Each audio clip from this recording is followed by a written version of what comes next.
What's up? Hello. You're here early. Wow. How we doing? Ooh.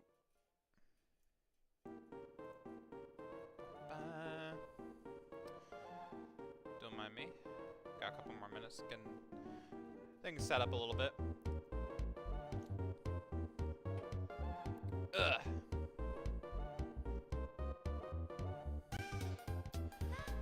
Sorry about the late start also. I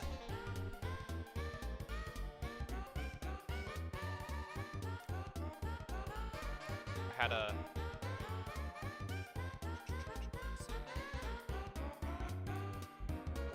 Just got a little bit busy and had to push back stream about an hour, but it's alright, I'm here now.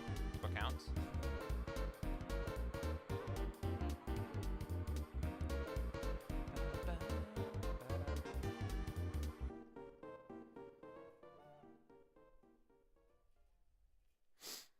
Oh man, but I am excited for this stream because I think we're good. I think it's good enough that we get some things started.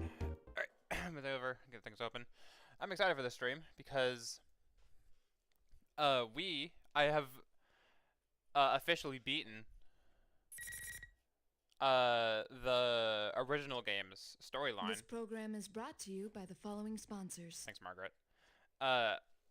And I can now officially start the ultimax storylines, or I guess in this case episode P4. So that'll be fun.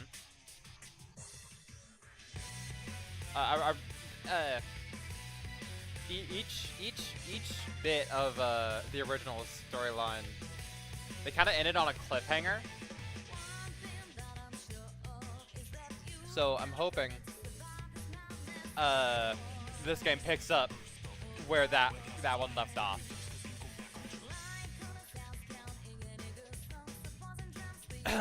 So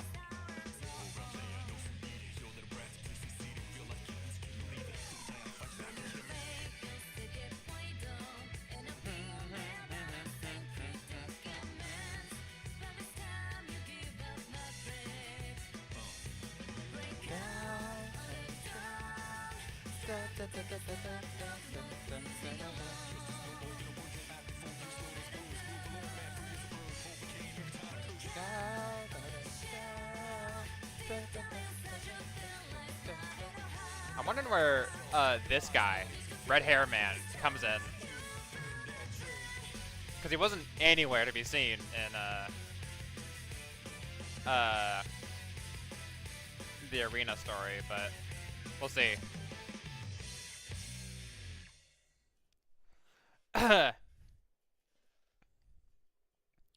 Persona 4 Arena Ultimax. Thanks, Margaret. Okay. So, last episode, we finished off P4A's story. Technically, I still have a couple of like branching paths to do, but as far as I know, they're not really anything like major. I got like the full story experience. Maybe in a later date, I'll come back and just mop these up. But from what I know, they're just kind of like alternate, like sort of like comedy endings. So, as far as I'm concerned, they're not important. We finished off last time with Elizabeth. So I think it's time I move on to episode P4 with chapter 1, A Mysterious Guest, back in the Velvet Room. Looks like. So you will not require our assistance. Is that correct? Huh? Who? Very well. In that case, there is nothing more to be said. As for your presence here, this room is ordinarily only accessible to those bound by a contract. Huh. That's different voice for Igor. You are fated to refine your power. You will most definitely require our assistance, eventually. Until we meet again, farewell. Who the fuck they talking to? Oh, it's a limousine again. Most intriguing. That's so different. That's not at all the Igor I know. Are you certain about this? Our domain is indivisible from the destiny of our guests. Nothing meaningless happens in this room. I wouldn't be so sure about that. I've accidentally wandered in while trying to talk to Elizabeth so many times in Persona 3, so many times, and just like got in the loading screen, been like, ah, damn it, had to go back out.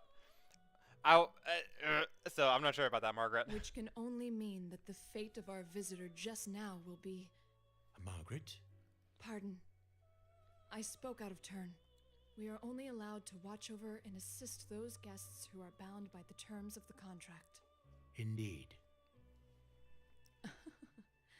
So, the young man Yu Narukami is tied to our recent guest's fate. Who is that recent guest? I wonder what fate, or rather, encounter will await him. What do you mean by Yu that? Narukami. Now that's a guest who never ceases to amaze. What do you mean by that? What do you mean by that? What do you mean by that, Margaret? What do you mean by that? Oh, we're back at Junez. It's May 5th, the day after we saw Labrys and the Shadow Operatives off. We're in the corner of the chaotic as usual Junez food court. I had a hunch this was gonna happen. Yeah. Well, your hunch isn't getting us anywhere. What are we supposed to do? There's not a single open seat. That's just how it goes at Juness during Golden Week. And on Children's Day at that. If it wasn't this busy, we'd be out of business by now. Today's Children's Day? Huh? I should have brought Nanako. That's Aww. what you're worried about? Of course he is. Watching the kids run back, watching the kids run around, I think back to Nanako's face when I told her I'd be going out. She looked like she wanted to say something. I feel bad I didn't ask her about it. But given what we came to talk about, I couldn't take her with me. I wonder if she's watching TV alone now like she usually does. Senpai. Oh, I got us some seats. damn. Ooh, good job, Kanji. Hell yeah, Kanji. That's pretty impressive, Kanji. Especially for you. Damn it, Ted. Leave the especially for you part out next time. All right, break it up. No fighting, guys. Let's go, Yukun. Right. Voices sound a bit different. I don't know. I'm not sure if I'm tripping, but I don't know. With Yukiko spurring us on, we moved to the seats Kanji saved. There's a table for four with 6 chairs as he found somewhere. Waiting for everyone to be seated, Basically clears his throat as if to drive away all the noise. So it's a great day out and, Dude, I don't think this is the time for that. well, how else should I start off? Look at the size of this crowd. I'd say I made the right call showing up like this. Yeah. If I came in my usual costume, the little kids would be swarming my adorable bod. I'd be mobbed. Oh yes, I've seen how the children tear off your fur from time to time. Wow! Are you being nice to me, Yuki-chan? Has our love finally blossomed? No. Of course it hasn't. Damn. Shut down as always. It's because you never learn. Well, let's get down to business. We didn't get to talk much yesterday after all. I don't know what it is. Something about that voice. I don't know, their voice is different for this. I don't know. I'm not Chichie. We gathered here yesterday after seeing Labrys off, but there wasn't time to calm down and talk about what happened. In the end, we agreed to leave the details to tomorrow, which is now today. Don't worry about the crowd. Let's start the investigation team meeting anyway. Yeah. Yeah. Though we are missing 2 people. It's just not the same without our full roster of pretty Okay, girls. you fucking. Oh, not only Rise-chan, but Nao-chan couldn't be here either. Well, it's not like the other day, where we just lost contact with Rise. She seems really busy. She said she had work during the holidays too. At least we got to talk to her yesterday. Yep. Yeah, Nato-kun's job is keeping her busy too. I guess it's the same old for them. Nato-kun knew things about what happened that not even we did. Apparently she knew about Mitsuru-san and her friends from the start. Yep. Thanks to her, though, we got some good information. Well then, let's get everyone up to speed on what happened using that info. Yosuke's right. So much has happened these past few days that none of us has had a good grasp on it all. We need to sort through what we've learned again. What was it that started it all? Midnight Channel again, I guess. Yep. I thought I was dreaming for a good chunk of it, so it's not really hitting me. That voice sounds familiar. Can't quite place it, but it's not his original VA. The Midnight Channel, that TV world we helped to restore peace in, and ended up being used by someone else in the Labrys incident. They're gonna recap the game for me? Thanks. Excuse me. Labrys is the 5th generation anti-shadow suppressant weapon. A girl with a mechanical body who was stolen from the Korijo group, one of Japan's biggest conglomerates.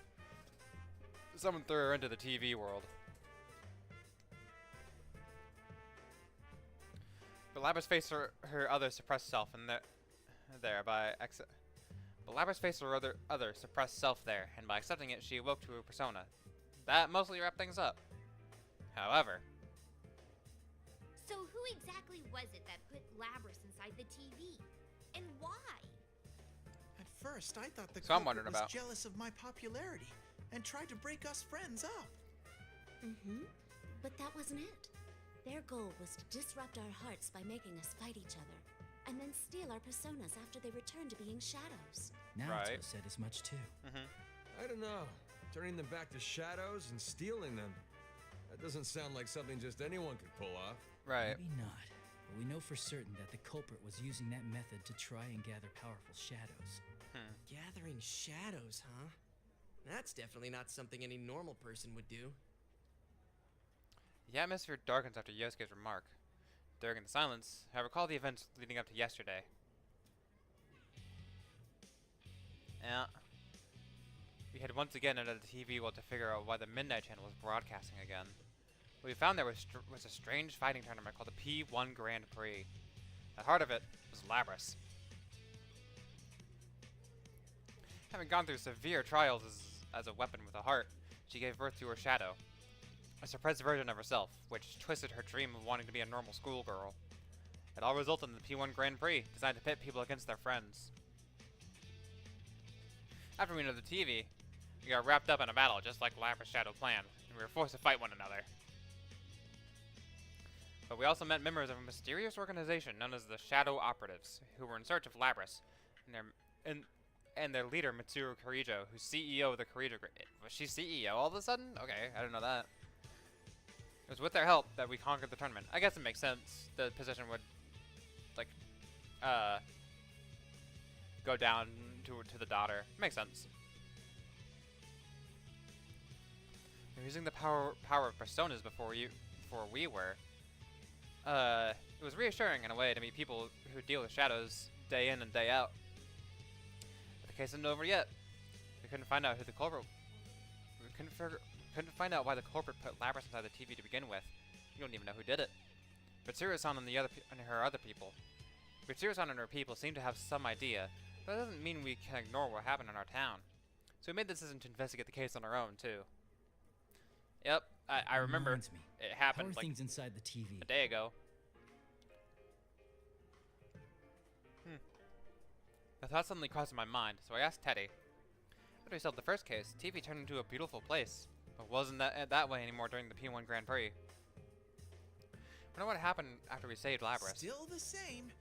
It should go back to normal eventually, but the P1 Grand Prix had such an effect that it's still noisy there. Oh, but, Huh? But what? Quit mumbling and just spit it out. Is that Matt Mercer? Is that Matt Mercer? That might be Matt Mercer. I don't want to... it's hard to say for sure, but I sense these weird presences. They feel kind of like shadows, but not really. Weird presences?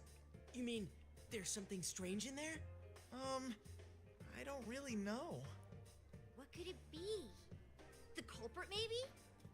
Maybe, but maybe not. We all look at each other after hearing Teddy's evasive answer. If something's at the TV world, it can only be a shadow. Someone besides us. Be a shadow? Someone besides us who knows about that world, or someone who can use a persona. Huh? How would that make sense? The culprit wasn't a persona user, Yeah, he said right? as much. He did say that he used Labrys because he couldn't enter the TV world himself. Yep. That's right. The only people who can enter the TV world are persona users. for a normal person to get in, they would have to enter alongside a Persona user. If someone who doesn't have a Persona falls in, for whatever reason, they're in serious danger. Either the shadows already dwelling there or their own shadow who might end up killing them. So, wouldn't that mean this weird thing Ted's talking about can't be our bad guy? Or maybe the culprit can shove people into a TV even though he's not a Persona user. I can understand Kanji's doubts, but unfortunately we don't have enough information right now to say either way. There's one more thing that bothers me. What is it? It's something Naoto said. I tell everyone what Naoto left me with yesterday. She said that when Mitsuru-san's plane was hijacked, as a diversion from the Lapras' kidnapping, the hijackers had no memory of their actions. They might have been brainwashed or hypnotized, but either way, couldn't have been done by a normal person. Right. There's so much we don't know. I think that's Matt Mercer. Hold on. I have to. I'm cursed with knowledge. Kanji. I'm googling it.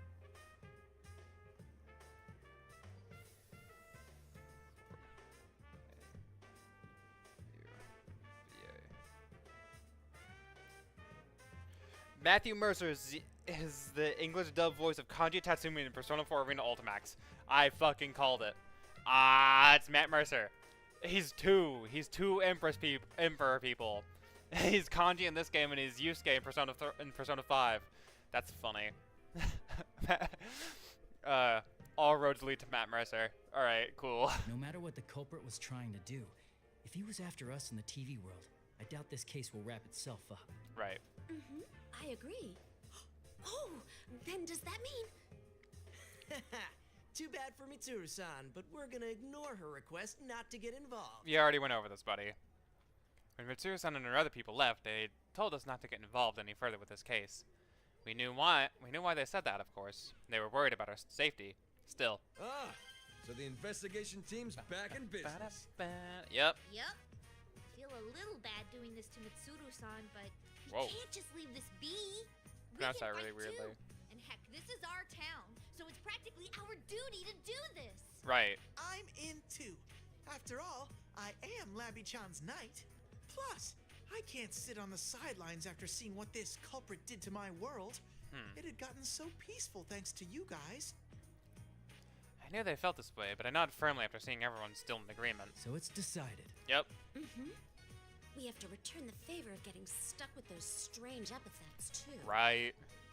Everyone looks away briefly after hearing this. This nonsense nicknames that got broadcasted during the P1 Grand Prix made no small stir in our daily lives. Although personally, That makes me so mad. What was that carnivore whose discarded womanhood stuff all about?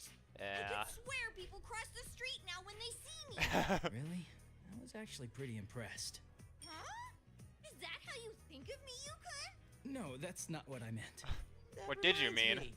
You seem to like that Sister Whoa. Complex Kingpin of Steel nickname. Did he? Did I? Sensei, have you awakened to a new name?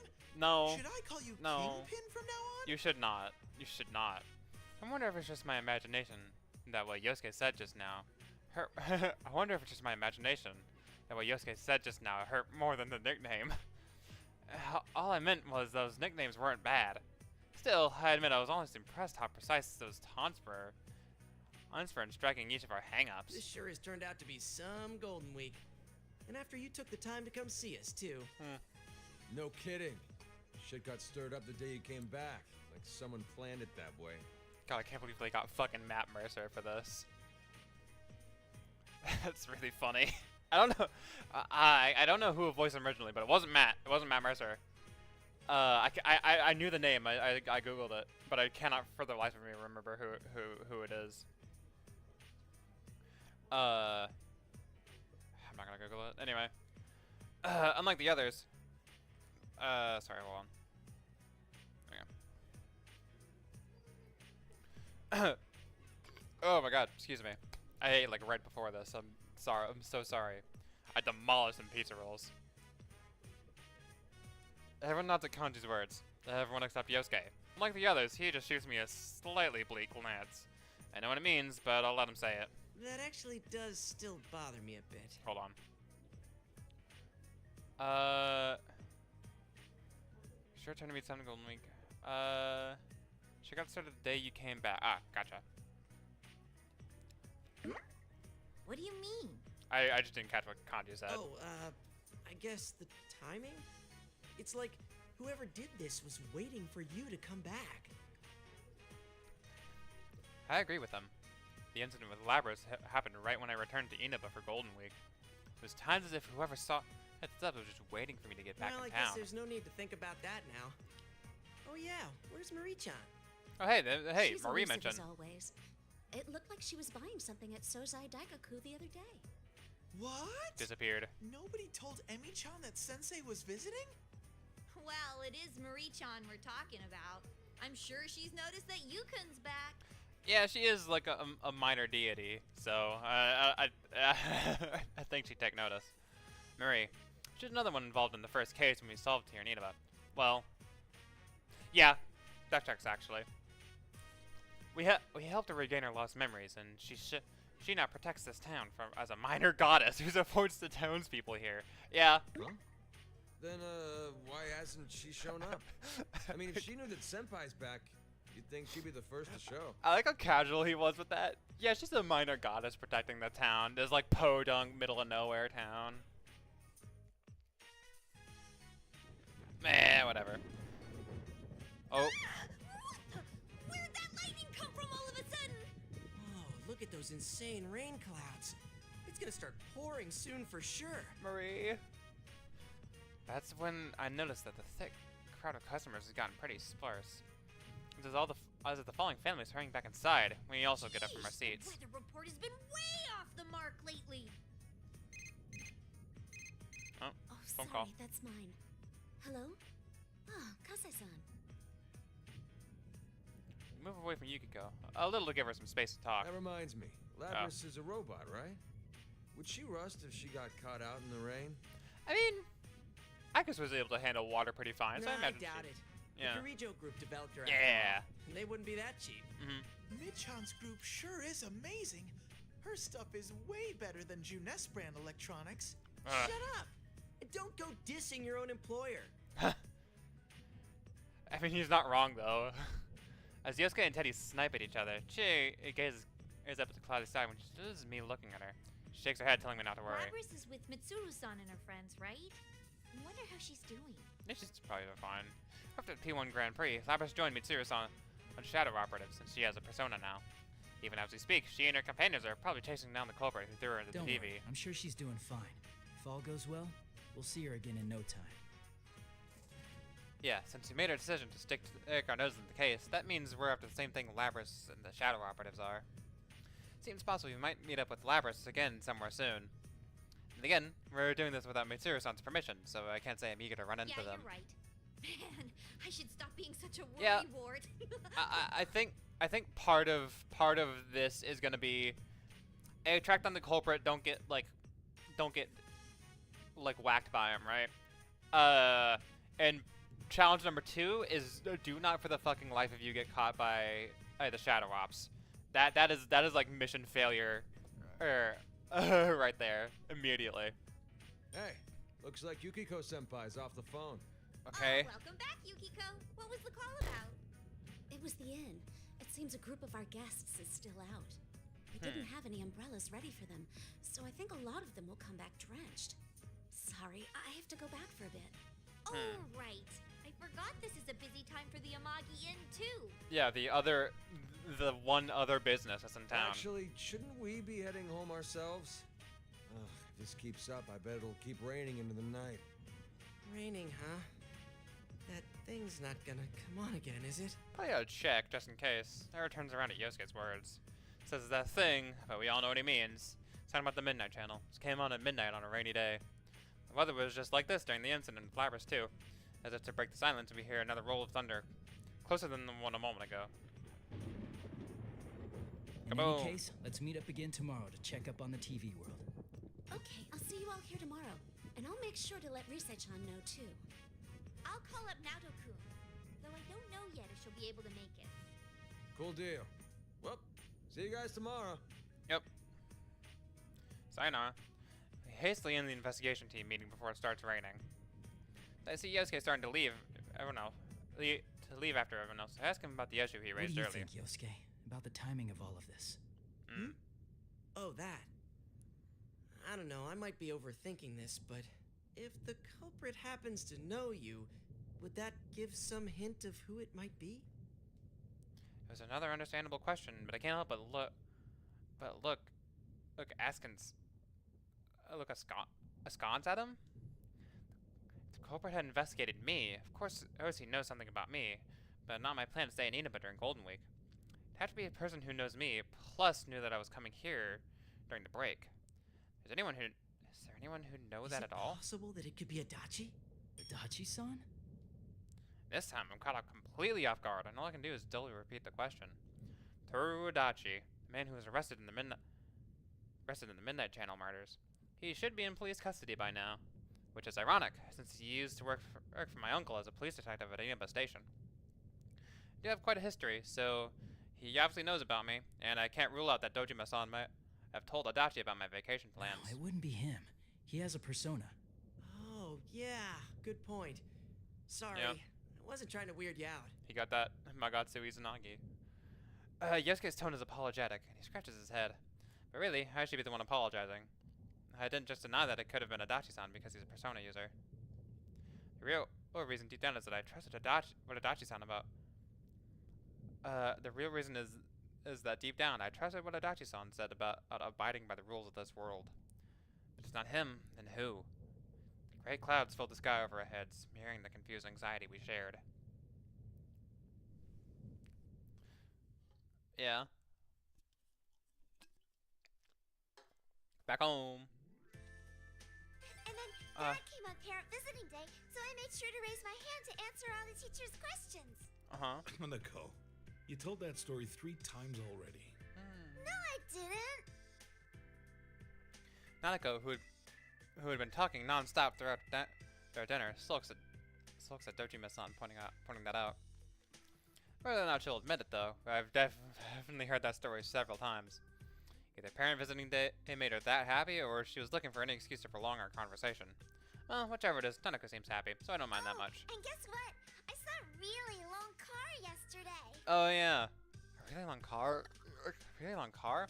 Rings a bell. She must be talking about that extravagant black limousine that Mitsuru-san and her shadow operatives drove You in. mean the limo that was driving around town? Yeah, I heard about that. A big stretch limo in a sleepy little town like ours. I'll tell you one thing. They won't be from around here. Oh yeah, definitely not. Dojima-san shoots me a glance while responding to Nanako's comment. He's a detective through and through. I think he's noticed something's up. Sure enough, after Dojima-san's Nanako the sink with the empty dishes, he gets right down to business. What are you up to this time? Oh shit! There's no hiding anything from that piercing gaze. He has to know we came into contact with Mitsuru-san's people.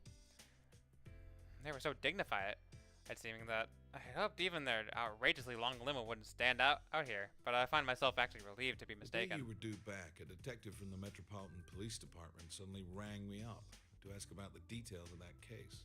Not only that, but I saw that Shirogane kid at the station several times these past couple of days. Was this all just a coincidence? That's... Can't answer, huh? Well, that's fine. Dojima-san gives a deep sigh and closes his eyes. That's odd. Normally he'd grill me for more information and yell at me while doing it. Look, I trust you, but this is different. Don't stick your head into the lion's den. You do understand that I'm a detective and pretty much your guardian while you're here, right? Yep. He's strict, yet his strict yet honest gaze asks me to promise that much. In return for not probing me further. I say yes, but in my mind I'm apologizing at the same time. We're heading into dangerous waters, but it's the same as the situation when I lived here.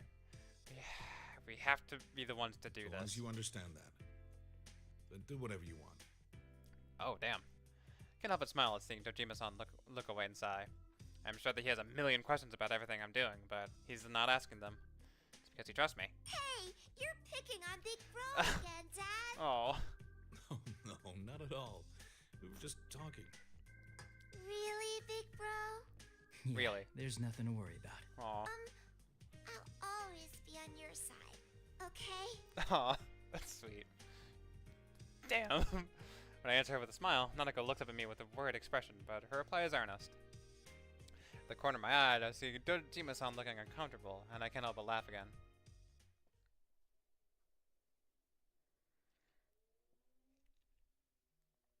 Oh my god, it's a Catherine poster.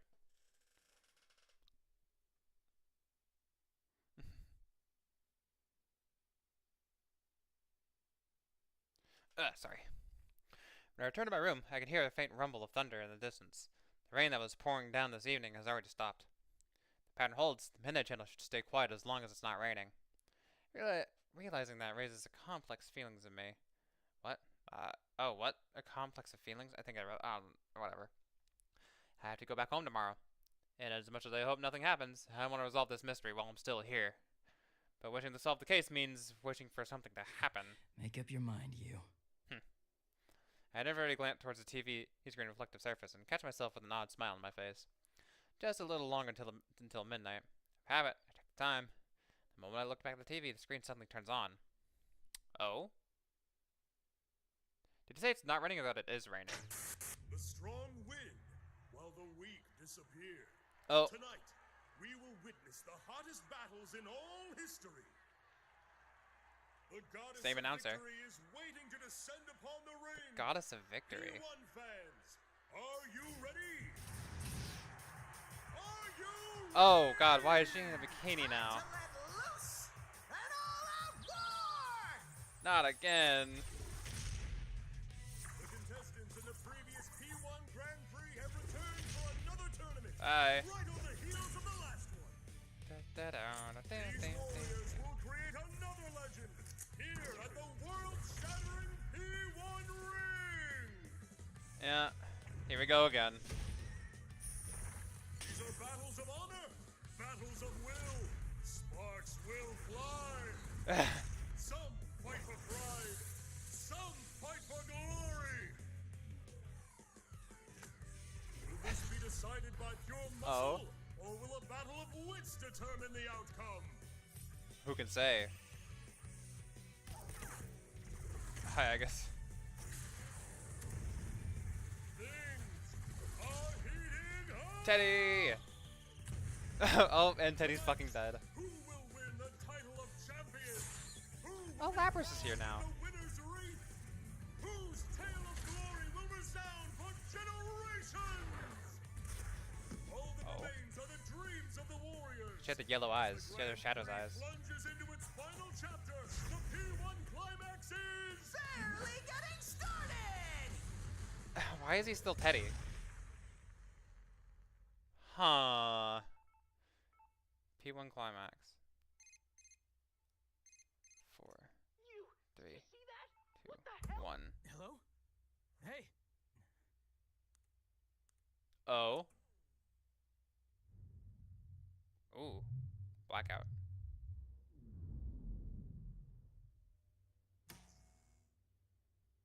Huh? What's going on here? No fucking way. Is that my guy? What in the world? The town! Oh my god, it's Red Yukari. Fog? I think that's Junpei. No fucking way. The rest of C's is here. Oh my god, it's so red.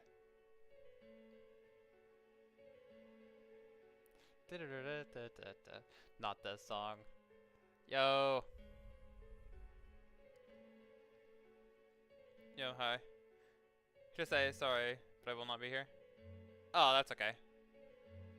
It's alright.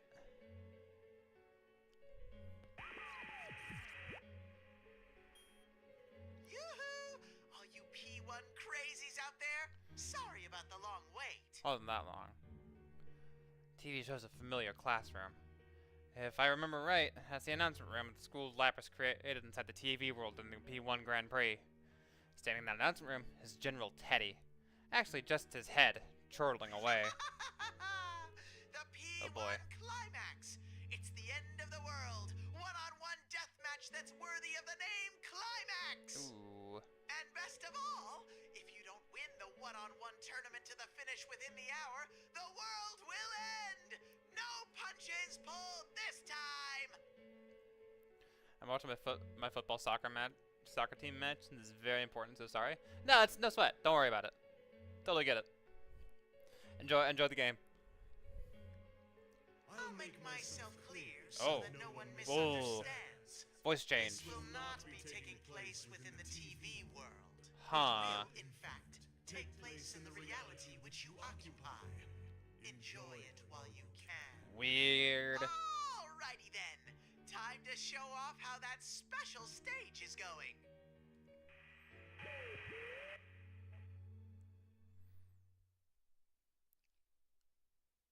Within the hour. So. What? No, not again. No, don't do this to me again. Oh, flashbacks. Oh, trauma. I was gonna say it's giving me dark hour. Fuka, no. Is that Mitsuru-san? Yeah.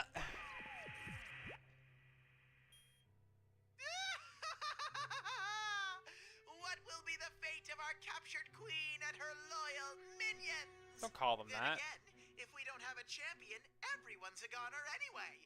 So she'll be in good company. Best of luck to all of you. Huh. I don't like that.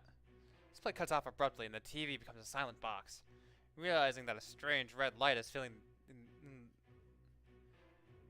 the once dark room, I dash towards the window. The town outside is covered in an eerie red fog. What is that? Yep. Street lights are off and I don't sense anyone's presence. The hazy light illuminating the town. Is that red fog? Seeing the town in such an obviously abnormal state snaps back to my senses and I quickly rove back in my room. Nanako! Dojima-san! No one answers. I rush on the stairs to check the rooms, but no matter how hard I look, the two who live here are nowhere to be found. What in the world is going on here? The P1 climax? Are Tsuru-san and her people really captives? Worst of all, this isn't the TV world. This is really still in the real... Is it? Oh my god. Is this really still in the real world? If so, what's happened to the townspeople? I bet they turned into coffins. A wave of confusion and fear crashes over me as I sort through the information at hand. My cell phone won't even turn on, like it's suddenly broken. It's happening again. Junes food court. That's right. Whenever we had a case, that's where we'd always gather. If Yosuke, Chie, and Yukiko have noticed this too, then they'll definitely be headed there. Teddy should be with Yosuke. There's no need to worry about him. Kanji, though, he might head straight into the TV. I took on myself at the thought, a rare moment of humor in this looming crisis. I know where I need to be, so I quickly prepare myself.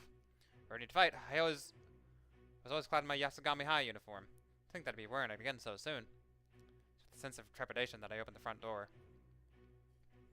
Uh-oh. Spooky.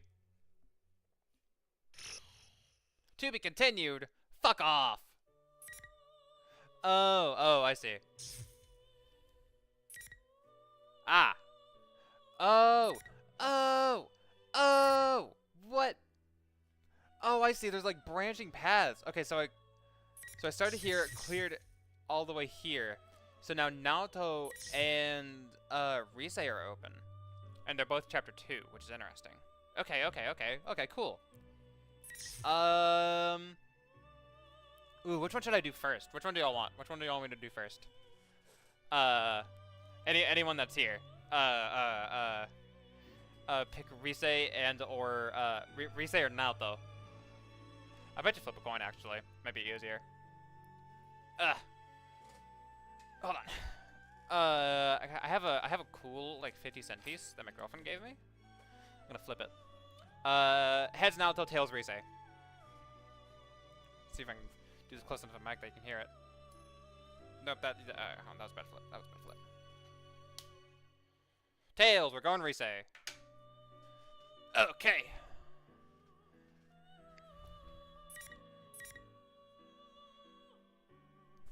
Three. One mode is off. Okay. Going Rise. I raise one arm towards the mirror. Mirror-lined wall and close my eyes. In my mind, I see a stage. The hazy shadow of a band. Glow sticks in all different colors shine in packed seats. I'm looking at them from my mark, indicated with a spot of fluorescent paint. The moment the countdown hits 0, spotlight comes on in which I reach towards the flooding light and become one with the stage. Sound about a performance, right? Oh, shit!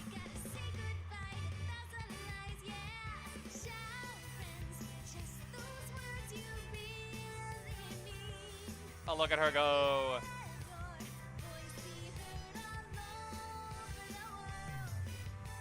Oh, shit!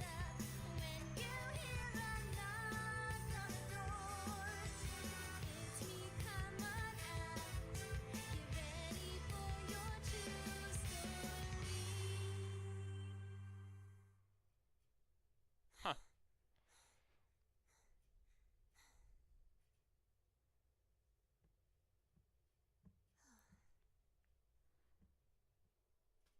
Oh, I see. She's like she's practicing her performance. That's cool. Oh, we'll tear down stage. As I calm my breathing, I look towards the clock to check how long the performance took me. See where its two hands are pointing, jolting me back to reality in a hurry. I didn't take my bike today. I wonder if I can make the last train. Night, everyone. I'm off for today. Are you wearing your school uniform? I hurriedly address the people people I pass as I fly out of the studio. After a mad dash to Okina Station, I barely make it to the stopped train. Made it. Yep. Take a breather as the train slowly pulls out. Last train on the holiday is usually pretty empty, so I sit in an open seat and get my tunes from my bag. There's a new song on there. They just gave it to me this afternoon. They felt so long for some reason.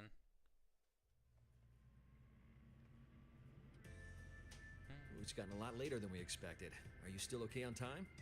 You didn't have to give me a lift, you know. I'd have been fine. That's not the issue.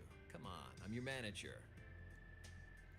The reason Inoue-san seems happy is because of the news we got earlier. When our president called us back to the office from the shoot today, we greeted with a new song for me and detailed the plan for my comeback. Still, I had no idea that the boss was putting together such a detailed plan for your comeback. Well, I'm grateful and all, but I just don't think I'm ready yet. That's not true. We've all seen how hard you've been working. You're much stronger than you were. I think the boss is making the right decision. These two portraits are very stylistically different. Like, it's kind of jarring. Whatever. Are you just flattering me, Inoue-san? Never intentionally. You sang that new song we gave you today after just a short lesson. You even memorized the dance steps in record time. I wasn't any good, though. I got distracted by the steps and kept going off key. And I wasn't hitting the turns cleanly. I've still got a long way to go. Damn. It's true. Even as far as discussion of my comeback goes, if Inoue-san hadn't come up with as an excuse for why he couldn't get in contact with me until yesterday, plans could have been sunk. Rise-chan, did something happen? Huh? I know that there's a part of your life you won't let me into, and that's okay. An idol doesn't need to tell her manager everything. But there's a difference between keeping things private and isolating He's yourself. grilling her about being tossed into a fucking television. You asked if you could get some days off during the long holiday, right? And you didn't seem too keen on today's session either. Did you have some other engagement in mind? No, you're just cutting me too much slack. Thanks, though. It's nothing to do with work. There was something that made me realize how powerless I am. Oh, Jesus. So many people are supporting me for my comeback, but no matter how many times I throw myself to rehearsals, all I can think about was how I was nothing but a burden in the incident yesterday. Rise-chan? I'm okay. Were you worried I'd quit again? I'm still set on getting back into showbiz, once I shake off the rest from my hiatus. I can tell that much from watching you practice. Still, maybe you need a breather. Huh? The publisher consulted me about maybe rescheduling the photo shoot. When I told them doing it later would be problematic since you're still a student, they decided to reschedule for another time. So, take a nice break tomorrow. Inoue-san. Aw. But things will be busy after the long holiday. The success of your comeback project is on the line here. I really appreciate it. Can you let me off at Okina Station today? If I have tomorrow off, I want to stop by the studio and practice a little more. Huh? But wouldn't it be late by the time you're done? Why don't I take you straight home? There's not enough room at home. Please? I'll go straight home after I practice a little. Well, alright. But don't push yourself too hard, okay? I won't. Actually, though, you shouldn't coddle me so much either. Okay, Inoue-san?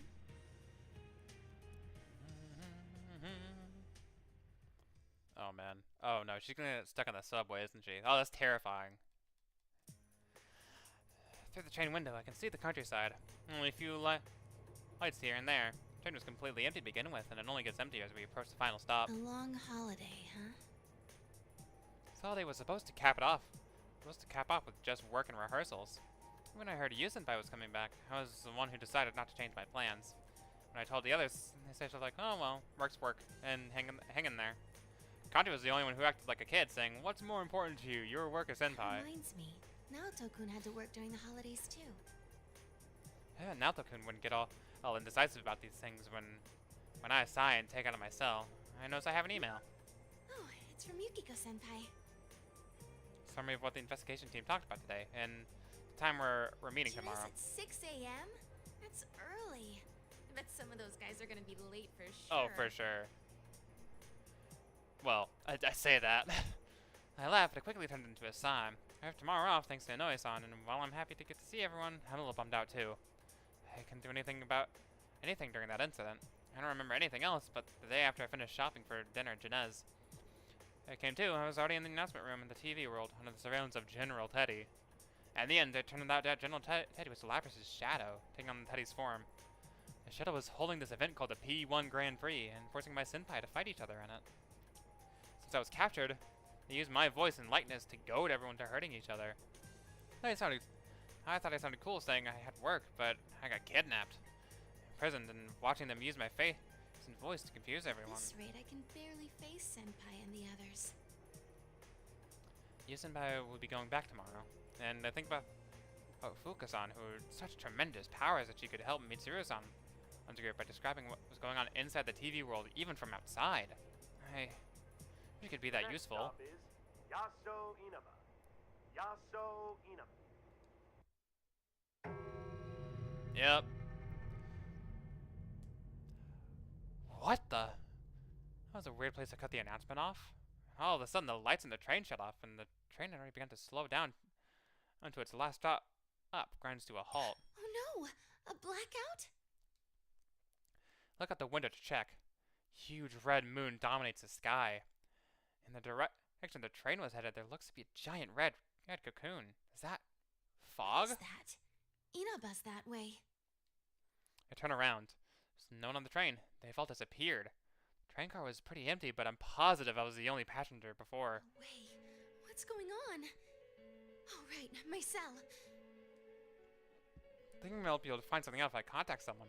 I look at the phone I'm still holding after checking my email, but it seems to have turned off by itself, since the screen remains black. No matter how many times I press the power button, it won't turn on. Broken? Of all the times. Guys, you senpai. Oh. Apart from the confusion, I sense confusing. A sensation I know all too well starts to rise in me. I can't believe it. There's no mistake. This feeling, it can't be. It's like I'm inside the TV. I'm moving before I can think twice. I yank open the door using the emergency lever and jump out onto the tracks. I begin running towards the Yasuinaba train station. Now's not the time to stay and cower here.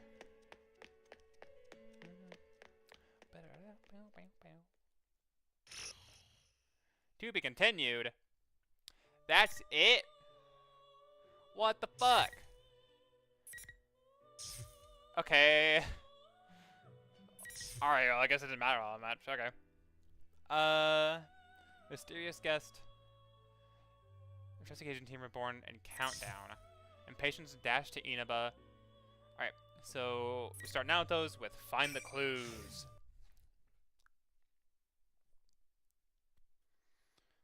So this is just, I guess this is just like a where were you when the world went to shit, I guess.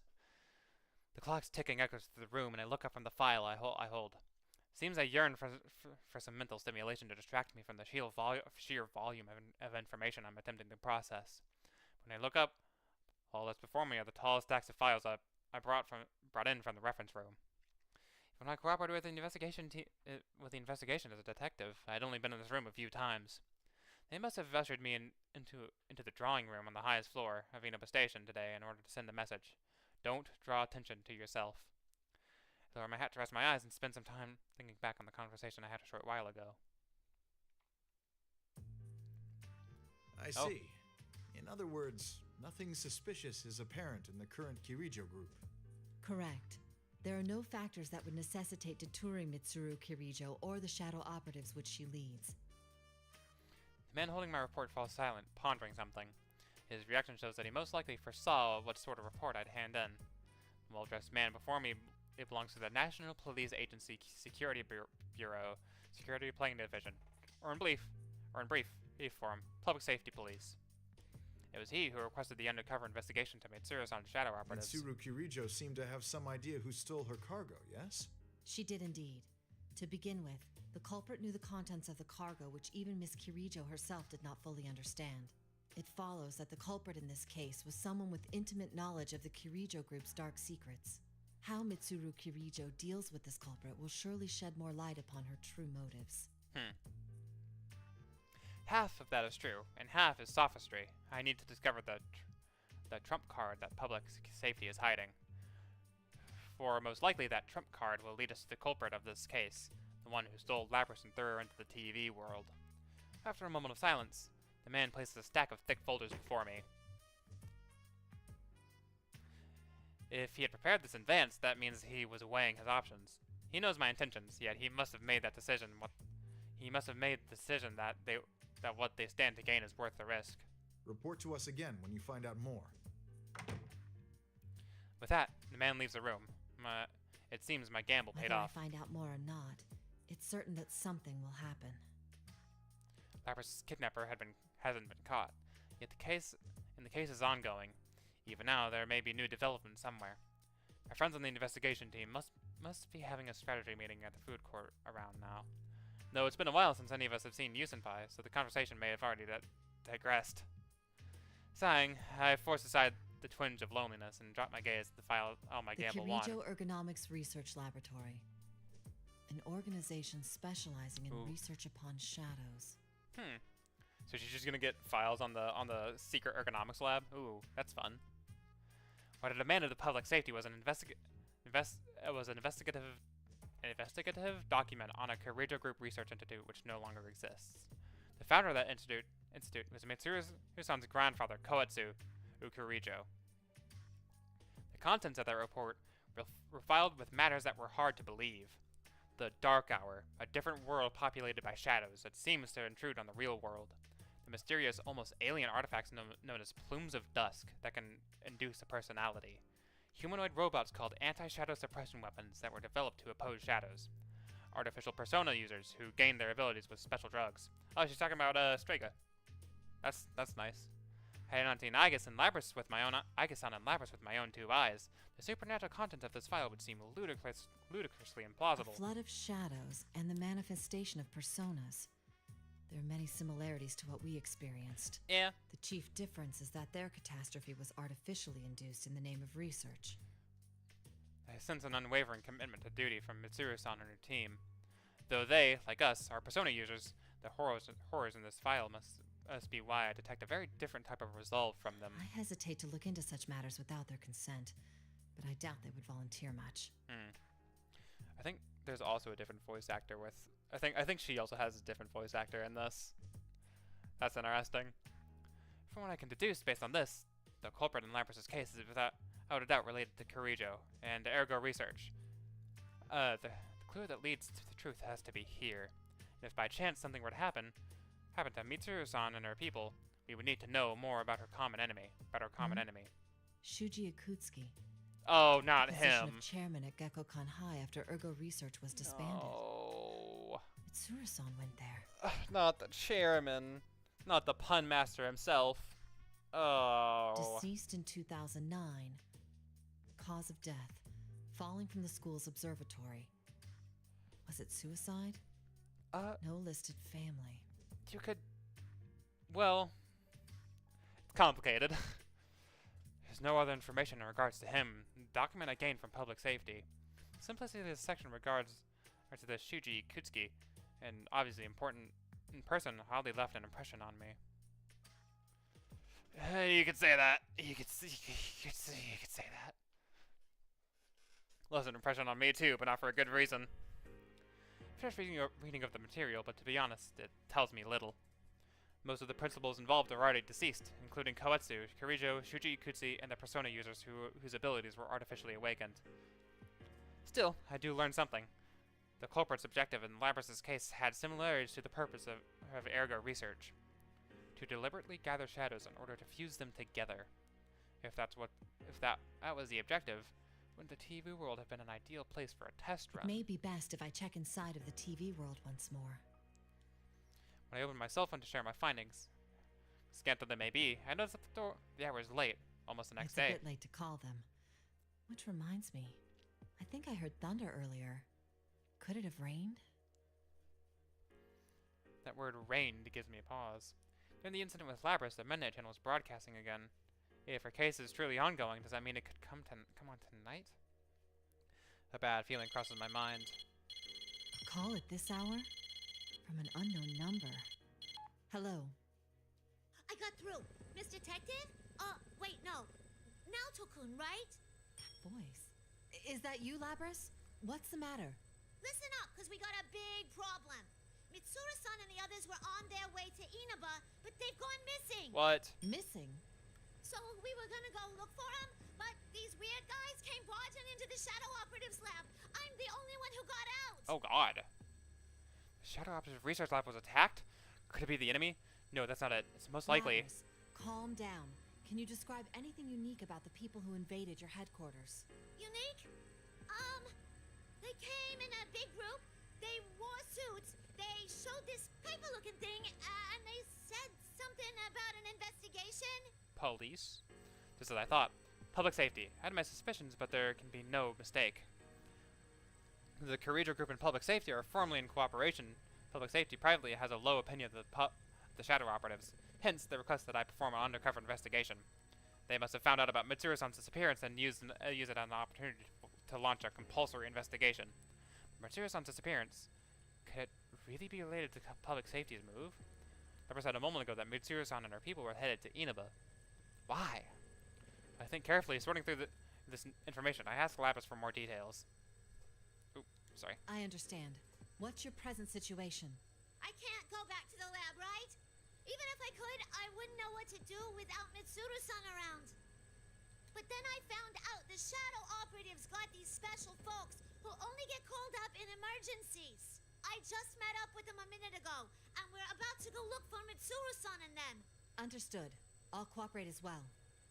I'm sure the others won't say no either. We'll all try searching for Mitsuru-san. Oh boy. Really? Thanks.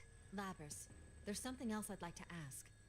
Why was Mitsuru-san headed for Inaba? If I remember right, they found a weird shadow reading over there, so they were gonna go look into it.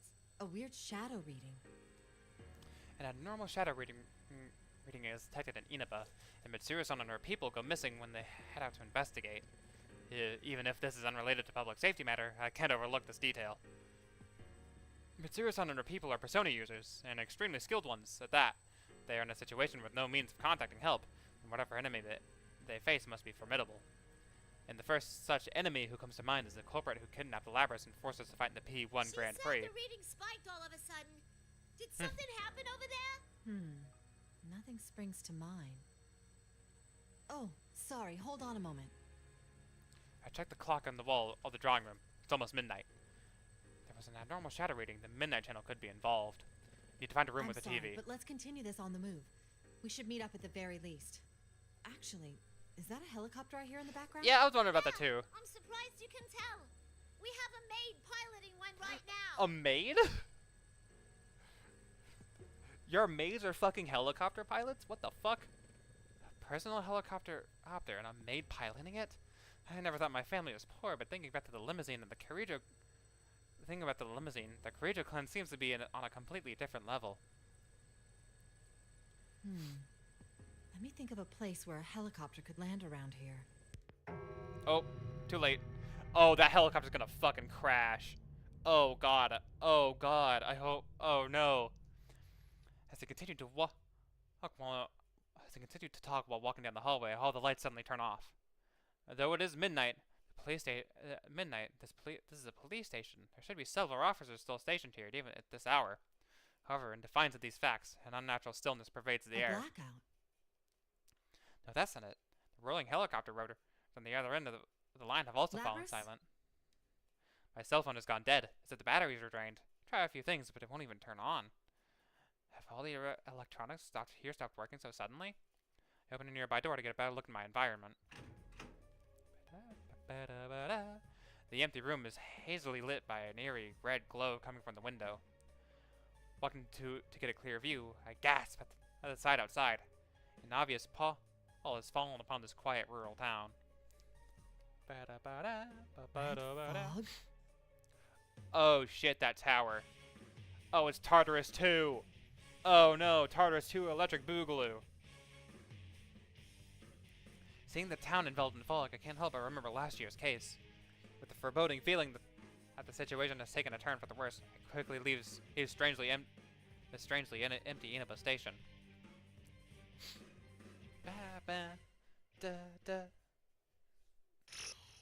To be continued.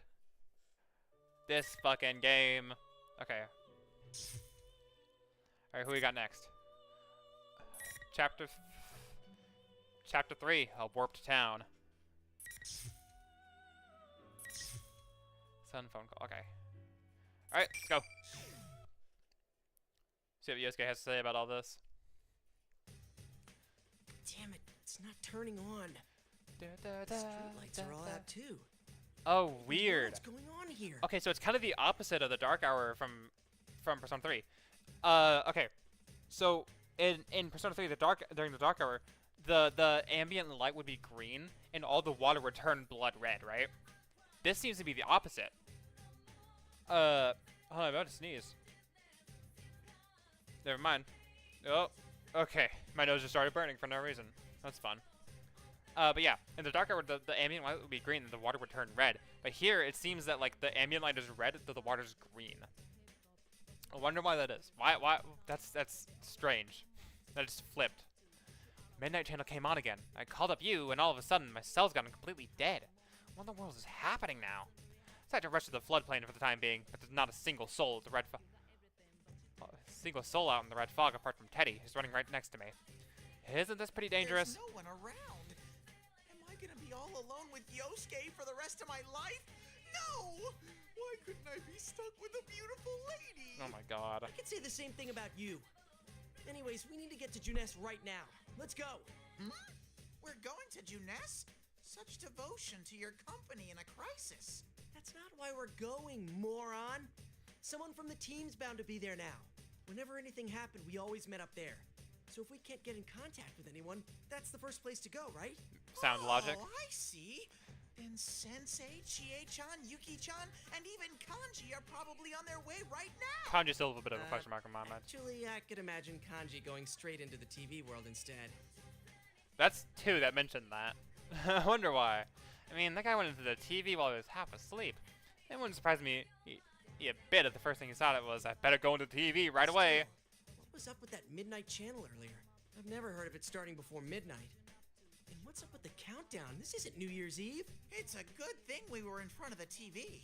If we missed it, the world could have ended without us even knowing. Dude, why are you smiling when you say stuff that? Like that. If I'm remembering right, he said something about the one-on-one battle within an hour. And there was a short shot of Mitsuru-san and other people on crosses. Is that video for real? I doubt Mitsuru-san's bunch would get caught that easily. Crucifying a lady like that is unforgivable! Yosuke, let's hurry and meet up with everyone so we can go rescue Michan! Oh man. Mitsuru's having trauma flashbacks, I bet. Oh god. Oh, that's tragic. Right. You're really fired up about this, aren't you? Oh man. And then, I'm gonna get a thank you kiss from the lovely ladies. This fucking That's guy. What you're after. How much of a horn dog can you be? Don't you like Michan's amazing bod too, Yosuke? Well, who wouldn't be interested? Hey, where are you going with this? Can't believe you just said that. Are you fucking kidding me? I did not expect him to pull out pull that one out. Okay, cool. Or whatever. Be serious for a sec. That lady's way too intense for me. It's not that she pulls off the queen thing to a T. She totally is one. No, wait. Now's not the time to be fantasizing about that stuff. Ugh, don't stop all so suddenly. I don't have bear brakes, you know. Teddy's saying something stupid again, but I don't have time to deal with that. Turn to Teddy and mention the doubt that hit me just now. Is this fog getting thicker? It's not just my imagination. The visibility is way worse than when we rushed out of the house. Red fog is definitely getting thicker. It's starting to be way too much like last year's case. Then again, the fog that time wasn't red like this. Oh no, he's allergic. Yikes, can't you cover your mouth when you sneeze? What's gotten into you? My nose got itchy all of a sudden. I'm very sorry. Just hurry up and wipe your nose. Gross. By the way, Yosuke, What now? I hope it's just my imagination, but was this road always this long? Huh? In spite of myself, I take a quick look around. I was so caught up in the moment that I didn't notice, but why are we running on and on down the floodplain? Can't see too well through the fog, but I don't remember the floodplain going on this long. What little I can see in the distance looks distorted, like we're in the TV world. I'm really getting a bad feeling about all this. Yosuke? What now? I've been having this bad feeling all this time. Can I share this scary feeling with you too? What's with the creepy buildup? Just hurry up and say it. We're outside the TV world right now, right? But this place smells the same. The same as where? Well, the same as inside the TV. There it is. Seriously? Uh-huh. Look, my bare nose is itching up a storm. Your nose? That's right. Does that mean you can tell where everyone is? I can kind of tell, but this fog is so thick that it's achoo! Don't turn towards me when you're sneezing. You're sure that's not just allergies? How rude! I don't have any allergies. My nose has been feeling so itchy that Yeah, what a reliable nose you have. Damn it. Gotta find everyone somehow. If the town all messed up, even that might be impossible. If the town's really become like the TV world, then I doubt this road leads to Junez at all. There doesn't seem to be a soul in town. Things like this, are all the others really safe? What now? Here it comes! My Teddy sensors are picking up something! I don't know what he picked up, but Teddy begins running down the riverbank. Wait, what the heck's he running on all ahead by himself? I hurriedly follow him into the riverbed. What? You still haven't told me what... Huh? Is someone coming? What? That looks fucking insane. Oh. How did you get here? Oh, he's talking Yosuke, weirdly. Hold on a sec! Huh? Not now, Teddy. I'm glad you're safe, you. Of course. So you're with Teddy after all. He's talking so weirdly. Well, yeah. Creepy. You're acting kind of strange. What's going on? What worthless vermin who can't survive without huddling together. Oh, mask off. Okay. Well, worthless vermin? Something's not right. You doesn't seem his usual self. And last P1 Grand Prix, there were times when the other person was hearing something different than what he said. But that was because the Lapras' special function was messing with our senses. Could the same be happening here? Yosuke, no! That's not Sensei! He has a strong, shadowy stink! What? You hear smirks in a totally evil way. Yeah, Teddy's right. This guy definitely isn't you. Ah, shadow you. It's too late. Now, bring on the rain. Oh, God. Oh, what the? When this thing that looks like you raises his hand in the air, 4 glowing red pillars fall from the sky to surround us, lodging themselves on the ground. Teddy has to roll backwards on instinct to avoid getting crushed by one of them. Oh my God. Oh, Jesus. I'm gonna die! Oh, God. Teddy, are you okay? I try to rush over to him, but the corner of my eye, one of the red pillars gives off an eerie glow. Ow. Next moment, I ran straight into an invisible wall. That really hurt. I feel like my nose is gonna fall off. It's another thing that's just like the P1 Grand Prix the other day. Oh. Huh? You really don't learn, do you, Yosuke? Oh, hi, General Teddy. This is the P1.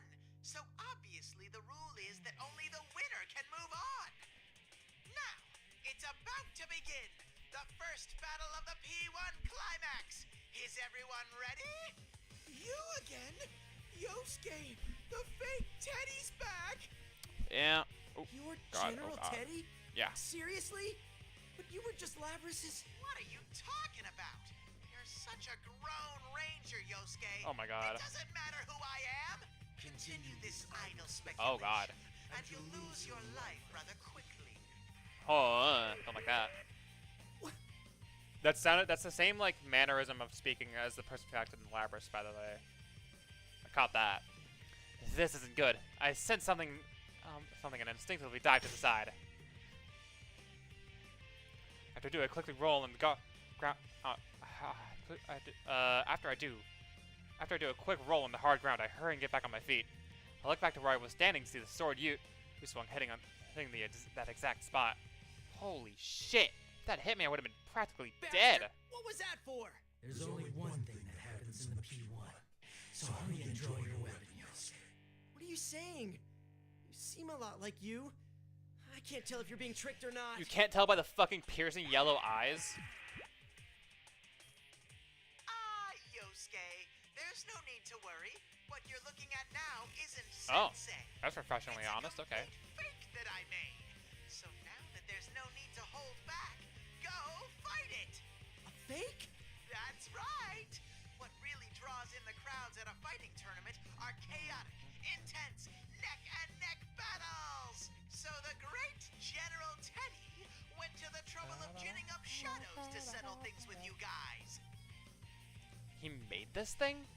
Yikes, the you here looks exactly like the real deal. Where did General Teddy learn that trick? Wait a second. Even before that, wasn't General Teddy just another form of Labrys' shadow? But Labrys already accepted her shadow and made her her persona. This doesn't make any sense. What's the matter? You're supposed to be all about fair and square fights. Why won't you hurry up and start this mano-a-mano rumble? Ooh. As General Teddy speaks, the fake you readies his sword. Damn, he really is just like the real one. Oh, here we fucking go. You're seriously a fake? You're pretty well made. Of course I am. I was born from your data. My skills are the same. In fact, they are superior. What do you mean by that? Are you incapable of doing anything without your friends, Captain Santo? Oh my god, he's bringing that up. You just had to take a jab at my painful memories, didn't you? But I get it now. Since I know you're a fake, there's no need to hold back. Ooh. You'll regret acting on Gellman like that. Persona. Why does he have persona? Why does he have Izanagi? What in the world? How did a fake sensei summon a real persona? Whoa, for real? Dude, that's not fair. Aren't you supposed to be limited to summoning persona? Aren't you supposed to be limited to summoning personas in the TV world? I have a short retort all prepared, but no matter how I look at it, I'm at a disadvantage here. Wait, but hold on. Teddy just said this place smells the same as inside the TV. What could that mean? Yosuke, you have to run! Hurry! Stay back, Teddy. If this seriously is a P1, then we won't be able to go on unless I win. With what's happened to the town, this is no time for hesitating. I'm gonna take a chance and go for it. Oh man. Close my eyes and concentrate on my feelings. There's no doubt about it. I sense a large power somewhere inside me. I hone it on with my senses. I have to believe in myself. There's a part of me somewhere that's determined not to run anymore. I will defeat this guy. Go tell everyone what's going on. Persona! There he is. Ooh. Dramatic cut-in.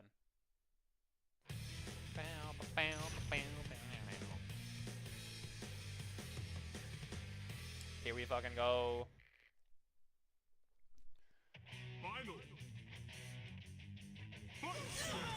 Oh god.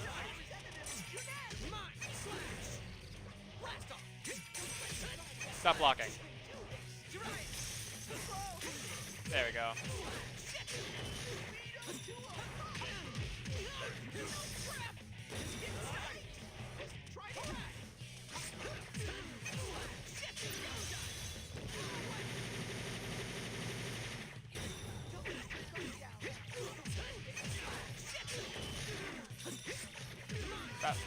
I love auto combo. I love auto combo. Get Garu dying to nerd. Ow. No. No Zeo.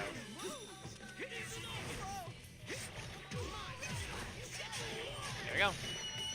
Not too bad. A little rusty, but that's alright. Thanks, Ted. I got Teddy navigating instead of Rise. That's nice. Ha! I win. You sure do, Yosuke. Ah, flashbang, Jesus. The moment I declare victory of the fake you, red pillars are surrounding a shadow with a tinkling noise. The P1 rule is still applying, that means the invisible walls are gone now. But man, even though he's a fake, he was pretty tiring to fight another Persona user.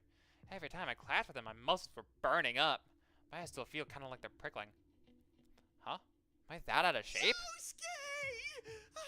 I believed in you! Okay, buddy. As if pushing away the red fog, Teddy comes rushing towards me with a tear-stained face and dripping nose.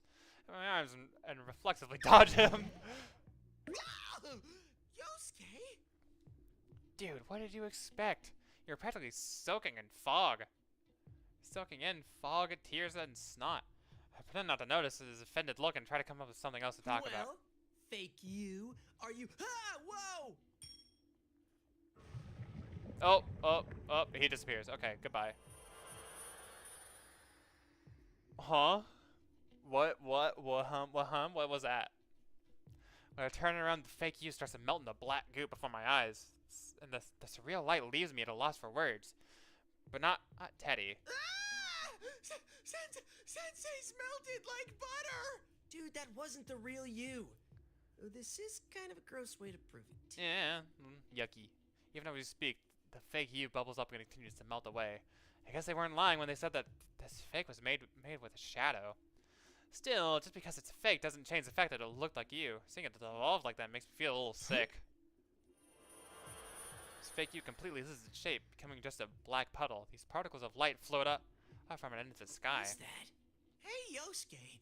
And that was a shadow, not Sensei, right? Yeah, seems like. The real you, I'm pretty sure, wouldn't melt into goo like that. Yeah. That's true, but, What is it? You're being really cagey today. Labby-chan's kidnapper said he wanted to steal our personas and make them into shadows, right? Do you think true. Sensei's persona got stolen and became that thing you fought? What? Like hell that would happen. Wait, it wouldn't, right? Don't ask me, I asked you first! No, that's impossible. There's no way he'd go down so fast. But that fake was really strong, and the way I fought did seem a lot like the real you. We gotta hurry and find the others. This whole thing is making me more and more nervous. And man, suddenly I can use my persona in the real world? What's happening to this town? Dark hour. What's up? I smell the real Sensei! And from the other direction, I'm sniffing... Oh, it's Yuki-chan! Really? Can you smell the other guys too? No, just those two. Actually, this might not be good. I sense shadows real close to both of them. What? Damn it. Oh well, we're gonna have to split up. We need to make boy. sure everyone's safe first. After that, we can meet up at Juness. I'm sure you won't get lost with that nose of yours. Yeah. Alrighty then. In that case, it's time to fully open up my bare nostrils. Roar! Wait for me, Yuki-chan! Your Teddy is coming for you! Your Teddy. Oh, and there it goes. Wait! You didn't tell me where you is! Run. Roar! Yuki-chan! Okay, buddy. Damn it, you perverted bear! You are so getting a pay cut for this! No more topsicles. And there we go. To be continued. Yeah, a lot of to be continueds. All right. Oh. I see. Oh, interesting. Okay. I see. So we're kind of playing catch up.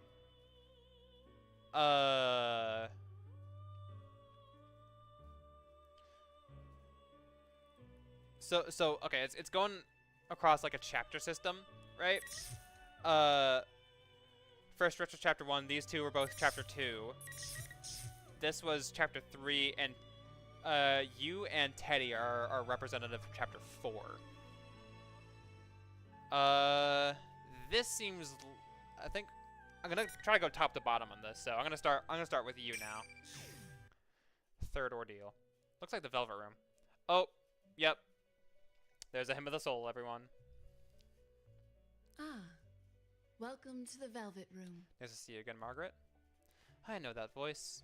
When you look around to see an endlessly blue space that I've come to know it well. It's the Velvet Room, a place where the ceiling, floor, and even the walls are deep azure. It exists between mind and matter, and not far away from me sits two figures. Did I startle you? No, but I'm not sure that I opened the front door to leave Junez. I don't remember it ever connecting to the Velvet Room before. Or is this a dream? I have business with you today, so I've summoned you. Marie? Oh, there's Marie. Another figure steps forth with when Margaret, a resident of this room, calls to her. Sorry, I asked her to do this. There's something I have to do right now. Oh, yeah? Marie, or rather the minor goddess who now protects this town, speaks cryptically of a crisis. What happened? I can't really tell you because of the rules of this room, but you've noticed, right? Oh, yeah. Something terrible is about to happen to this town. I've noticed. I'll do my best to stop it. But that won't even come close to being enough. So, you might end up in danger again. Because of this. I see. Marie could be said to be Marie could be said to be one and the same with this town. Any problems with this town leads directly to problems with Marie, creating a burden on her. Marie's fighting this too. Leave it to me. I'll protect this town from whatever's coming. Marie looks surprised for a moment at my words. Then she looks down and says nothing. Marie, are you okay?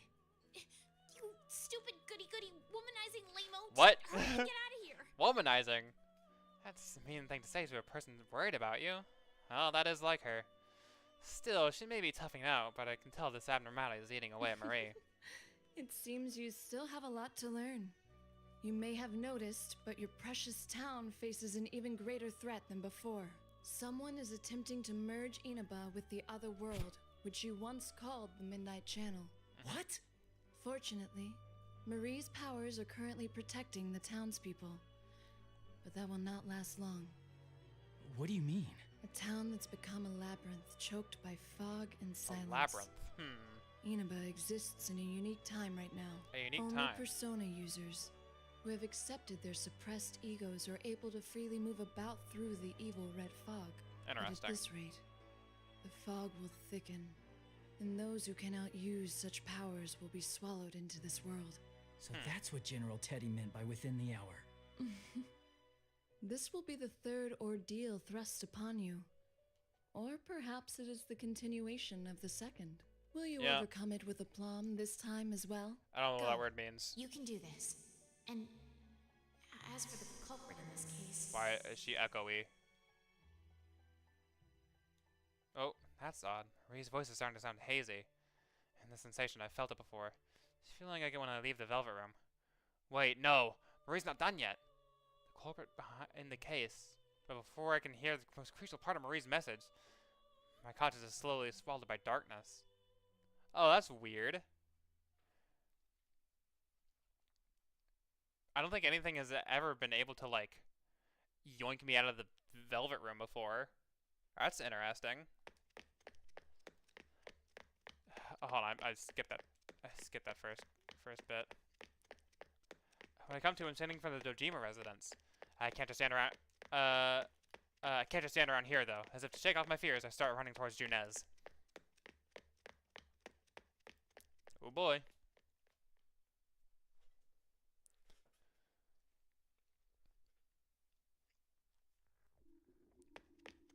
That's odd. Oh, man. I passed by here earlier, too. Same sign ahead. Same sign again. It turns that shouldn't exist. Just like Margaret said, the neighborhoods of Inaba have become a maze in this red fog. It is just like the TV world. I get the feeling that shadows could come crawling out from the shadows of ordinary buildings. I shake my head at such thoughts. Is this anxiety because of the fog Margaret too? called this a continuation of what happened the other day. When Labras was thrown to the TV world, her kidnapper said, "You got the better of me this time." If this is the continuation from the other day, that means he's already making his next move. Culprit's objective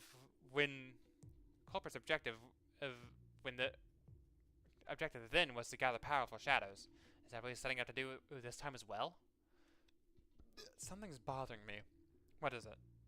Is there something I'm missing? Just when I'm about to sort through the pieces once more, the red fog parts. I see a familiar building in front of me. Junez! This is Junez. Why is there goop on it? Why is it here? Yeah, why is it there? Out of the corner of my eye, I see a figure passing by and enter Junez the front door. It's Yosuke. There he is. What a relief to see him safe. It looks like he didn't hear me because he kept going and disappears into Junez. Wait. I hurry after him. The elevators aren't lit and don't seem to be moving, so I ignore them and run up the stairs. Yosuke looked like he was headed for the food court or the rooftop. I have to follow him.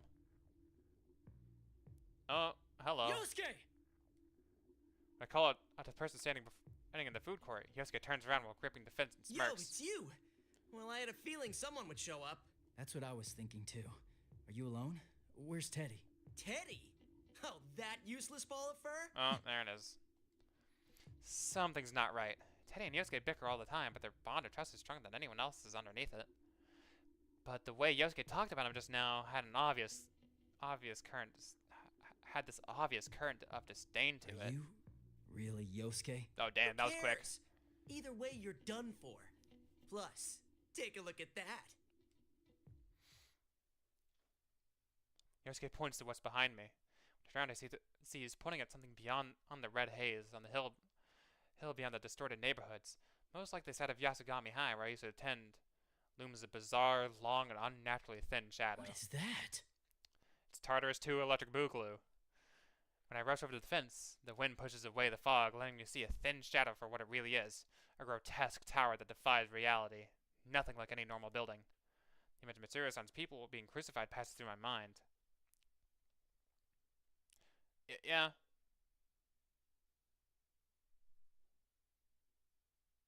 That was a weird fade to black. Me. You understand the rules now? That's where you're headed. If you want to save your precious friends.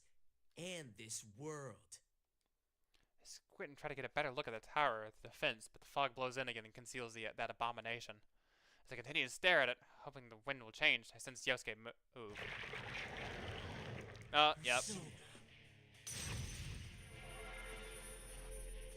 Look out, you! Oh. As I react to Yosuke's move, Yosuke's persona comes charging in with a tremendous speed, gouging the fence with its arm. What is going on here? Persona! And 2 Yosuke's! Don't be fooled! That's a fake me! Don't get in my way. Persona! Oh shit. Yosuke v Yosuke? Oh shit. That's pretty sick. The 2 Jiraiya's clash fiercely in an immense shockwave. Clash fiercely, and an immense shockwave shakes out up the surrounding air. As the personas cross swords, it looks like sparks clatter all across the darkened food court. 2 Yosuke summon their personas before my eyes. This guy's not me or my shadow. It's a fake that was made with a chunk of a shadow. A chunk of a shadow? General Teddy set this up. He supposedly made these things to force us to fight. Thing is, we can summon our personas here too. We have to beat them all and move on. 2 Jiraiya's use a rebound of their powers to put distance between each other. Though the opponent is a fake, this shows their skills are perfectly matched. Yosuke, are you alright? To be honest, I'm exhausted. But if this is more of the P1, then we can't let ourselves lose. Oh, so you noticed too. The culprit behind Labrys' kidnapping is doing this as well. Right. I don't know what they're after, but let's defeat this thing and keep going. Yeah. Morons! You still don't get it. There's the distortion, I know. You're both going down here. Don't act so tough. You might be a copy of me, but there's no way you can beat you and me at the same time. 2 against 1, huh?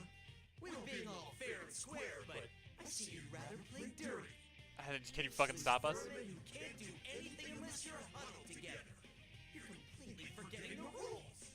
The P1 climax is supposed to be all one-on-one battles. I'm not going to take on 2 of you at once. Now, bring on the ring. Alright. Oh, there it is again.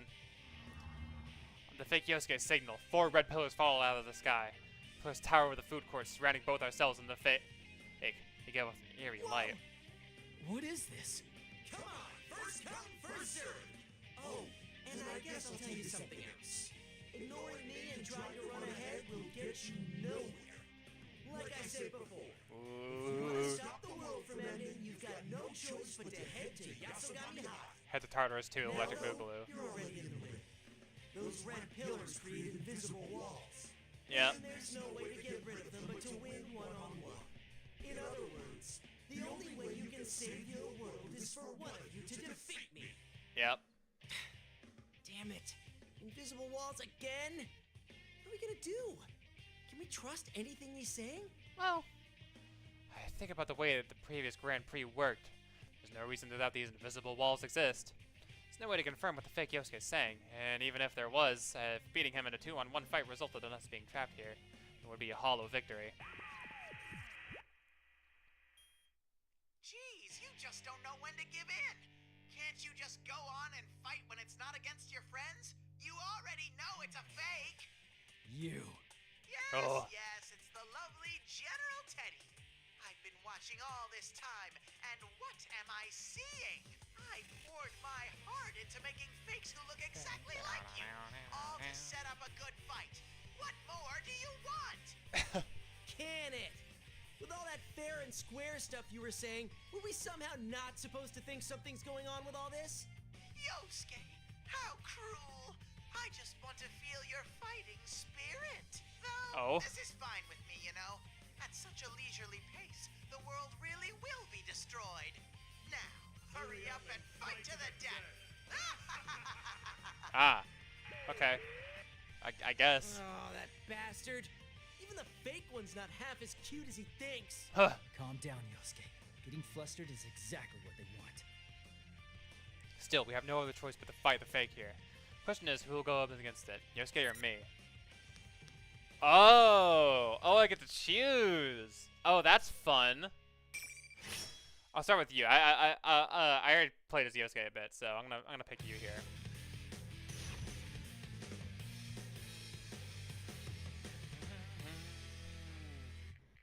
Got this. Final.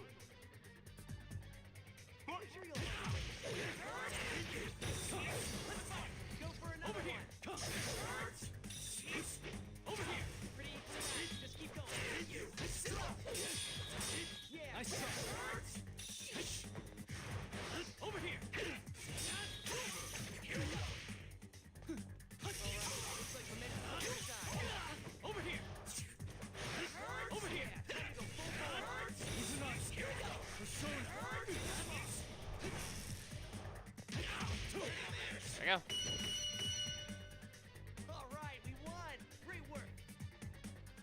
Thanks, Yosuke. Cool. Oh, God. Flashbang. Jesus. And there he goes. He melts. Red pillars surrounding us shatter, and the fake Yosuke loses cohesion while the black bubbles burst from it. It looked like glowing grains of sand quietly emerge from it as they get caught up in the fog.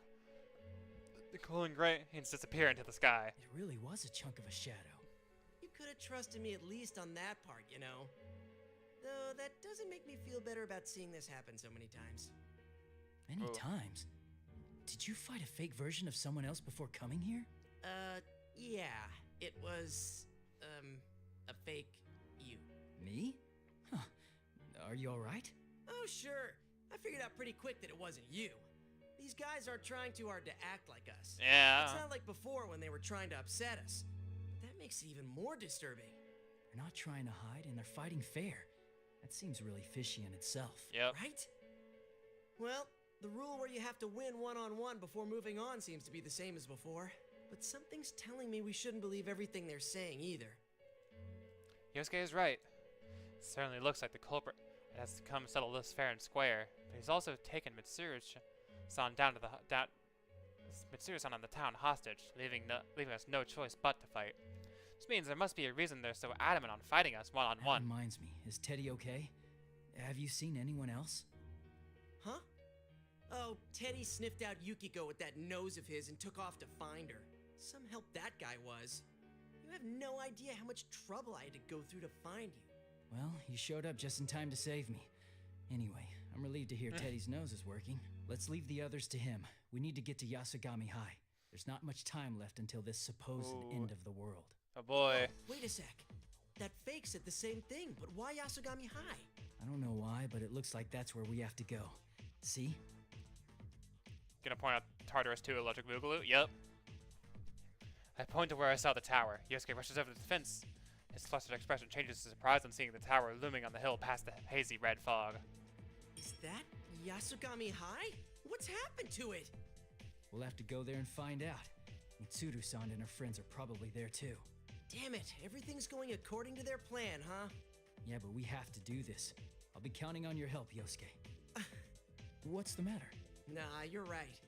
It's not that there's nothing we can do without each other. It's that with each other, we can do anything. Heh. That's right. P1 Climax rules says we have to fight one-on-one. Then we'll obey them. But we're definitely not incapable of doing anything without crowding together. Each of us can be as strong as we need to be, if it's for the sake of others. We believe in the cause. Sorry. Guess I wasn't thinking straight. Let's go, partner. And then they kiss. Sorry. I nod. I nod. Yosuke looks like he's overcome his doubts, and together we run towards Yasugami High through the maze-like town. Eventually, we reach the base of the hill where we discover a sign with an arrow pointing towards the P1 Climax main site. Hello. Yep, front gate. It's no longer a maze from there on. It's a little bit of a distortion, but it's the usual school route I remember taking every day. If I ignore the P1 Climax flyers pasted everywhere, like election posters, that is. These again? How much more are they going to bring up those painful memories? Whoa! Goop. Yosuke suddenly stops, complaining. It's covered a view for both of us is strangely decorated school building, just like the P1 Grand Prix from the other day. A bizarre tower that looms over the rooftop. Holy crap! It really is on top of our school. Why is it so big? Tartarus 2 Electric Boogaloo. Oh my god. Voice. Was that Yukiko? Let's hurry. Okay. That sounded not great. After nodding into it, we make a dash towards the Yasugami High main gate. Please be safe, Yukiko. To be continued? I fucking knew it. I knew it. I knew it. Oh man. I almost wanna like do this fight again. See how it goes with Yosuke. I might do that honestly.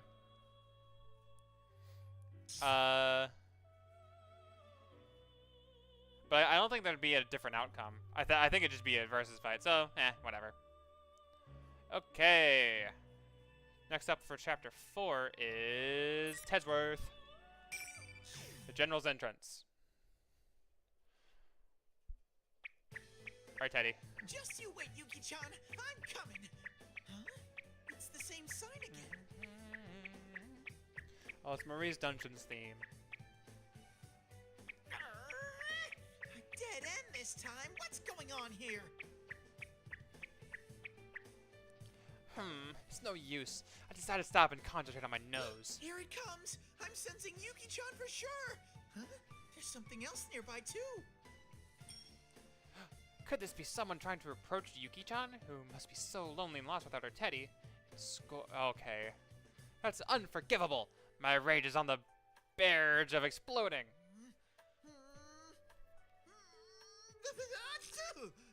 Okay.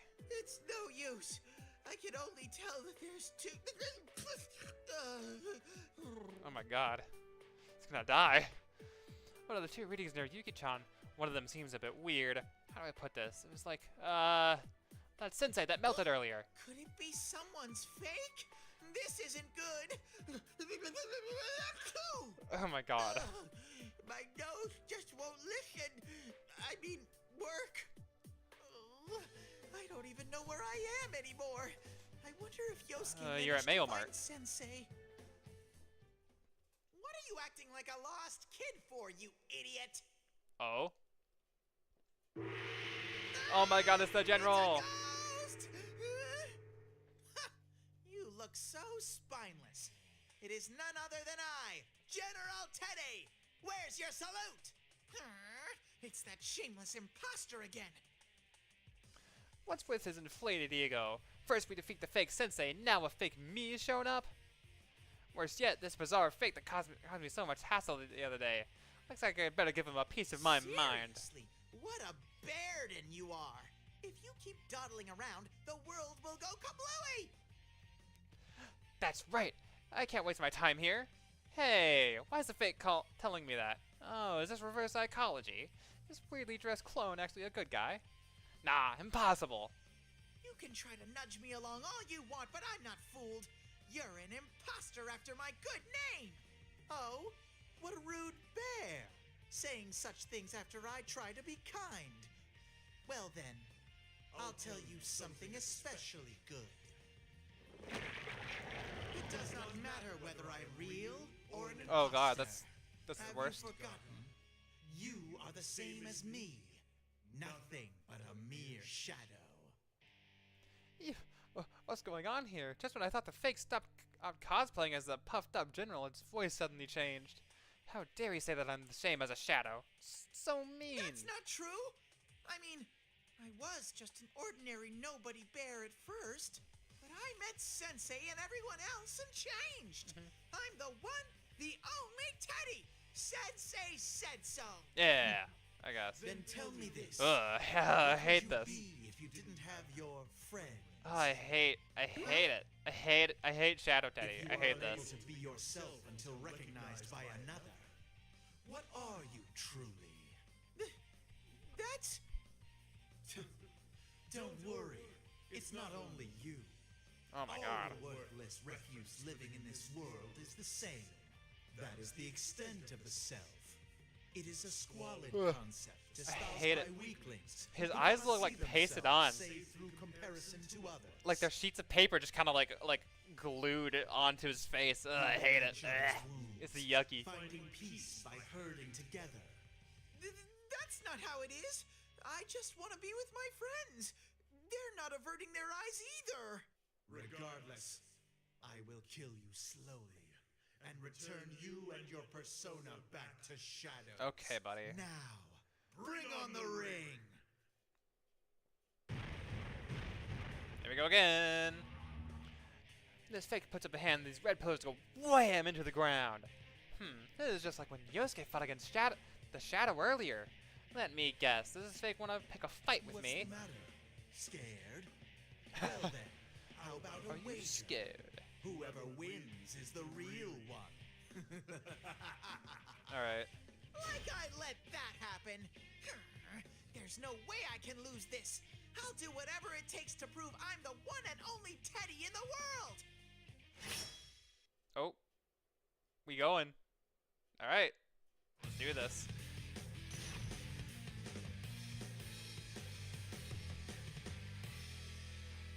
Hi, Corticon. Welcome back. Final. Push.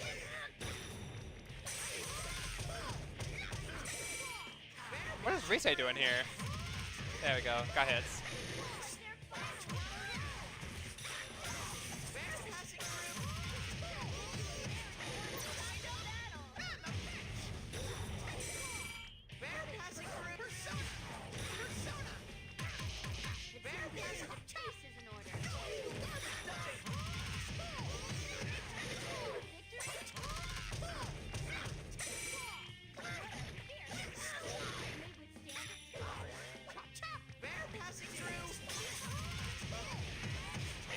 Maybe.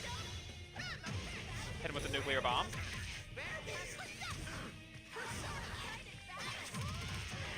There we go.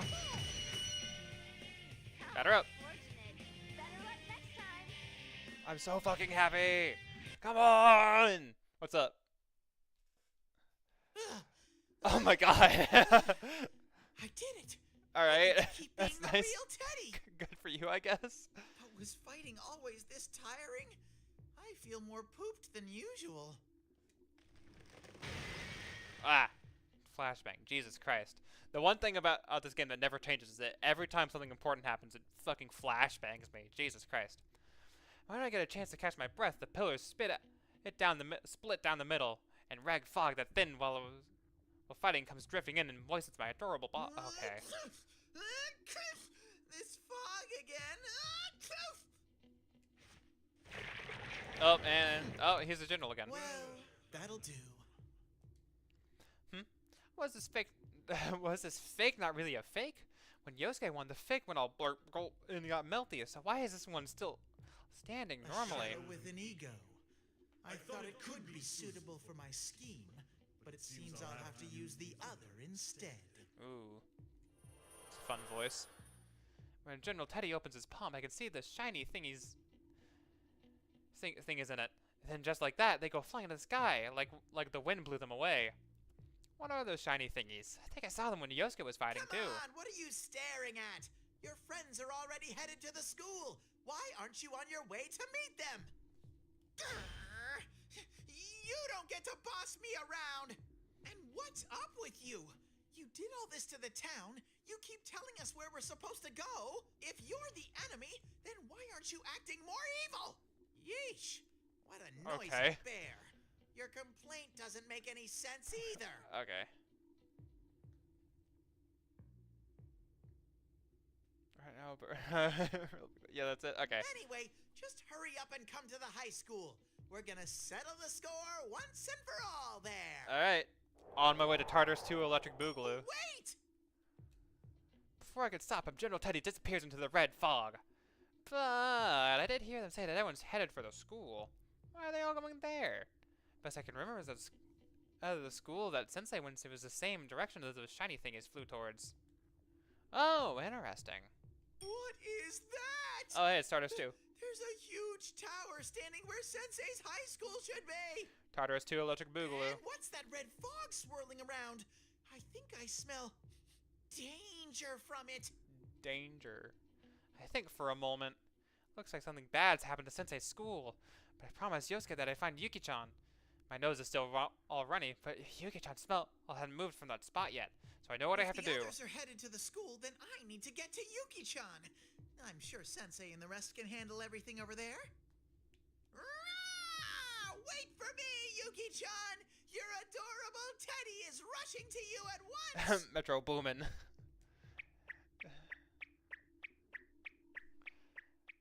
Squeak, squawk, squeak, squawk. Okay. To be continued. Oh god fucking damn it.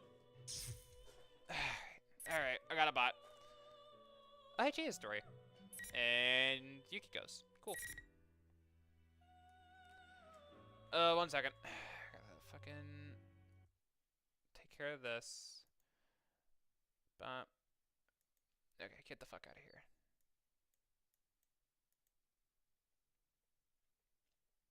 Yeah.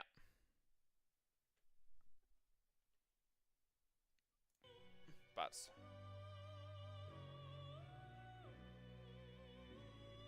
Hey, what? Okay. Okay. Cheers or Yuki's next?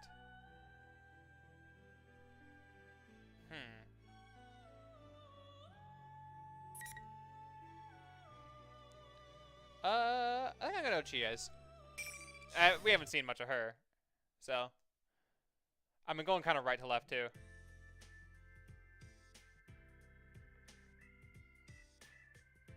Can you give me mod on Twitch so I can remove it immediately? Actually, that might not be a bad idea. You're definitely my most consistent viewer, so it'd probably be good. Yeah, I can mod you. Hold on. It may take me a second. Let's see. Pardon me, everyone on stream. Give me 1 second.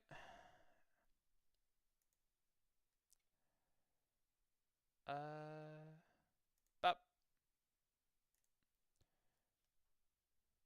Congratulations, Mr. Corticon 12. You have been officially promoted to moderator. Use your newfound power responsibly. Hey, my first mod! Yay! This feels like a milestone, but alright, cool. I have a moderator now. I appreciate it. Appreciate your volunteering. Alright, cool. And back to it. Okay, cool. Yippee times 2! There we go! Alright, cool. Yikes, it's this late already? When I check my cell phone, it's already 11:30 p.m. Looking around, I notice there aren't many houses with the lights still on. We're in the middle of a long holiday, but it's almost tomorrow. This really isn't the time for a scrawny girl like me to be out and about. Muku! Who? Jeez, where'd you go? Who? Look around and search for my pet dog. Dog! Oh, the little guy! Oh, she has a dog! I look around and search for my pet dog. I saw the rain had stopped and the thunder was dying down. I decided to bring him along my training after dinner. I didn't count on him getting so scared of the thunder in the distance that he'd run away. Why do you think I brought you? Taking off and leaving me alone at a time like this really isn't cool. Oh. What the hell? Doggy. Oh, that thunder's been rumbling non-stop. What should I do? Maybe I'll call up Yukon. Aw. Stare at my cell phone and shake my head. Yuka's probably spending some quality time with Dojima's around now. His long holiday is already kind of ruined by that weird case, so I shouldn't bother him again. Oh, yeah, Yukiko! Wait, she's busy. Oh, if I told Yosuke and Kanji about this, they'd definitely make fun of me. Oh, there's always Teddy! Wait, Yosuke would still find out. Oh, sheesh! Thunder. Would you say... Thunderstruck? Sorry.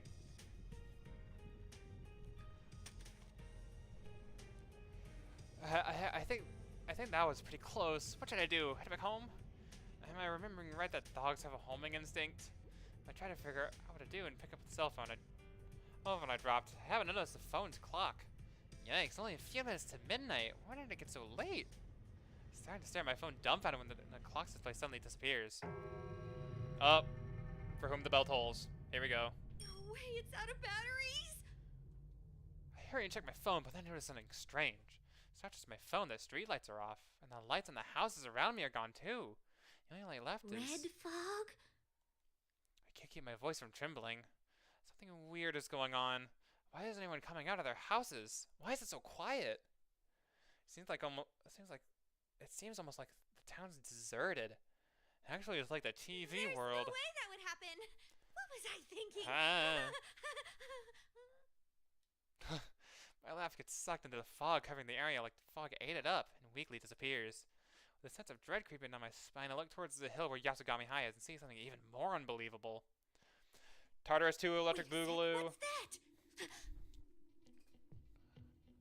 Yasugami High should be down that familiar road, but what's actually there is a gigantic, awful-looking tower. Something terrible is happening right now. Almost on instinct, I start running in that direction. Turns out that this weird red fog wasn't the only thing off about the town. We get enough shape that I should have been able to reach up the hill to Yasugami in no time. But for some reason, I can't get there at all. First, I wonder if I had taken the wrong road in this red fog, but no. It's like the entire town has turned into a maze.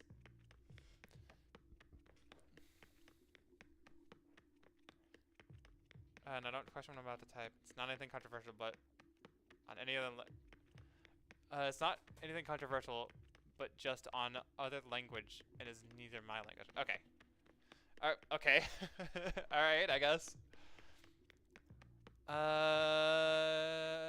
Even though I've been running all over town, I haven't seen a single person outside.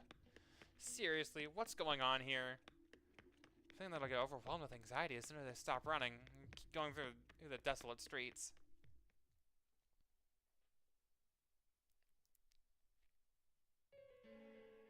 Oh no, not this song again. What is this? What's going on? Oh, she made it already, okay. I make a mad dash, pushing through the red fog. I finally reach the Yasugami High entrance. Once I'm in there, I can only stand there in a daze. This... where the P1 Grand Prix took place? Why is the TV world showing up in reality? From the stupid posters introducing the participants to the tacky decorations, every last detail is exactly the same when my friends and I fought to save Labras, who'd been thrown into the TV world. Ah, I see. Is that... I think that's... Arabic, I think. I have no idea what that means. Alright, cool. Anyway.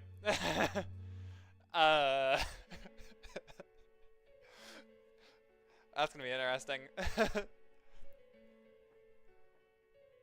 Yeah, it's Arabic, yeah. I'm just not gonna question it. Alright. From this stupid yeah. No, not exactly the same. There's one thing that's different. This time, there's a bizarre giant tower looming over the school, like it pierced through the place. I gotta tell the others. Quickly take out my phone, but the screen's still black. Oh yeah. Is someone there? Yukiko! Chie? Is that you, Chie? Yukiko! Oh, thank goodness. My cell isn't working, so I didn't know what to do. I see. I'm glad to hear that. You're probably the best on my list, after all. Oh? Huh? My instincts tell me to be on guard. I've always been close to Yukiko, and always will be. And I know she doesn't talk like this. Plus, Yukiko said she'd be busy with a huge group of guests You're not tonight. Yukiko. Who are you? That was fast. You don't have to worry. I was never intending to deceive you. I mean, you didn't die for me, fair and square. Oh, damn. What? Wait a second. There it is. Who are you? Why are you after me? Why? You see, I'm your enemy. I was made to kill you and your friends. It's interesting how extremely honest all of the shadows are. Maid?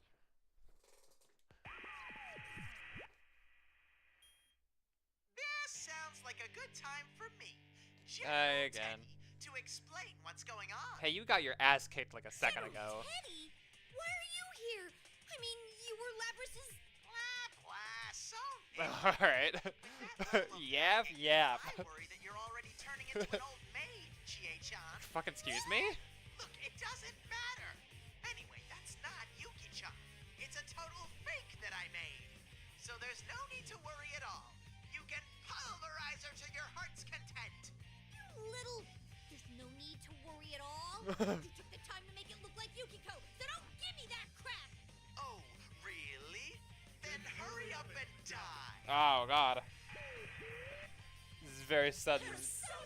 Oh, here we go. There she is. Right then, I dive sideways like an action hero. The fire that Yukiko, or her fake?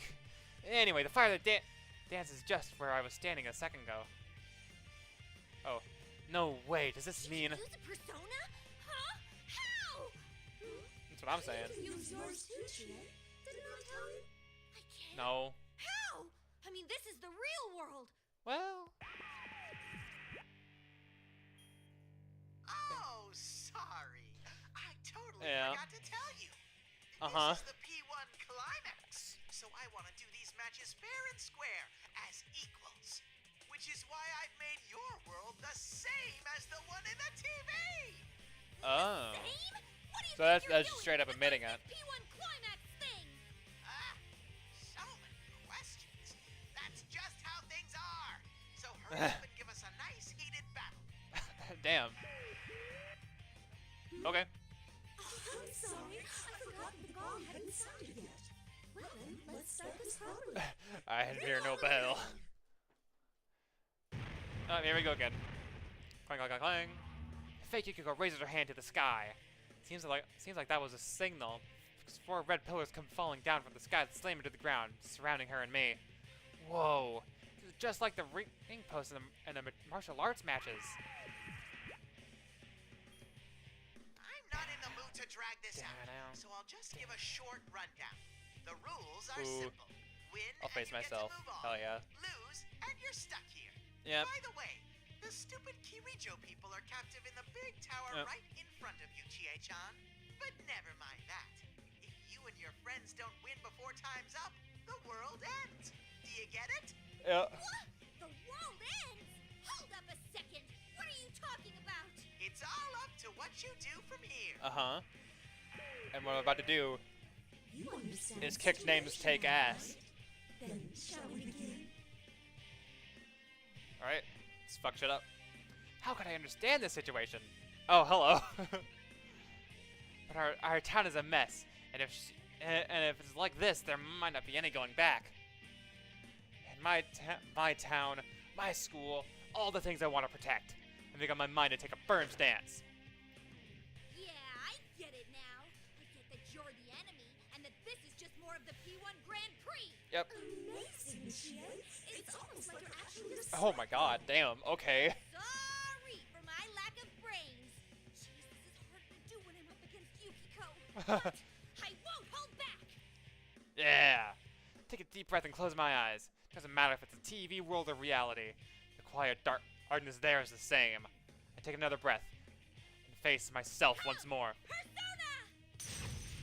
Yeah. Sick. That was pretty sick.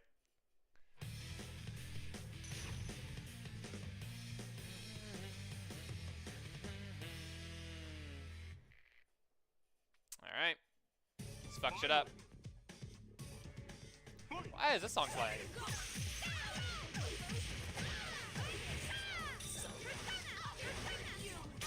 Ow, ow. Oh, Jesus.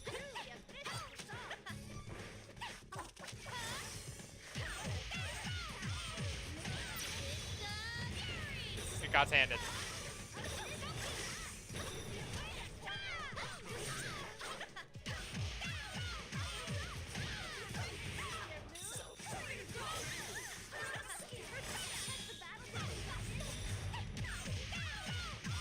Let's do it.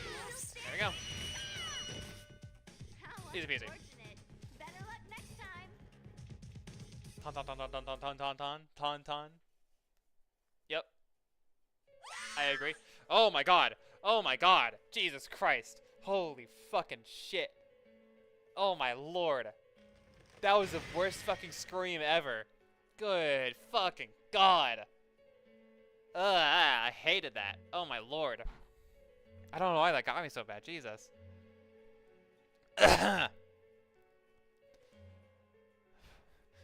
Verily, I'm upon my journey forthwith, making haste towards my destination with all due diligence and resolve. I don't know, or some shit. So, yeah. Real, honestly. Same, bro. As if signaling the end of the fierce battle, a crunching sound echoes through the air, red pillars begin to shatter, and Yukiko melts. Like goop. Why did she scream like that? Why did she fucking scream like that? I hated it. I hated it. I hated it. I hate that. Looks like specks of light come out from fake Yukiko as it melts away without a trace. All I can do now is watch stunned as the lights flutter up into the sky, swirling towards the bizarre tower. Chie! Are you alright, Chie? Suddenly, familiar voices come from behind me. When I turn around, I see two figures I know very well running toward me, through the red fog. Yosuke? Oh, no, you don't! I reflexively take a fighting stance when I see them rushing towards me. I mean, you can never tell whether they're real or not. Whoa, hold it, calm down! We're the real ones. I'm glad you're safe, Chie. Yukun. His voice carries that unwavering trust. Yep, this one's no fake. It's the real Yukun. You sure seem like the real deal, Yukun. What about me? I mean, we've already dealt with our fakes. Huh? So you guys ran into them too? Yeah, we've defeated the fake Yosuke and myself. Is that a fake Yukiko? Yep. Seem that way. Actually, what's going on? Is this really the real world? Looks like it. Even though shadows are running around and we can use our personas. But that might as well be in the TV. What in the world's going on? Dark Calm Hour. down, will ya? Or like We don't know Turbo anything Dark either. Hour because it's all weird or something. The Midnight Channel came on and General Teddy suddenly declared war on us. Well, Afterwards, the town got swallowed up in that red fog. The Midnight Channel? Then is what happened with Labrys really not over? Yosuke and Yukun exchanged a glance after my surprised reaction. Was that something I said? Don't tell me. Did you not see the Midnight Channel? Seriously? I can't believe this. It came up so many times. Why didn't you check? No one said specifically to watch for it. Okay. All this happened suddenly while I was out walking Muku.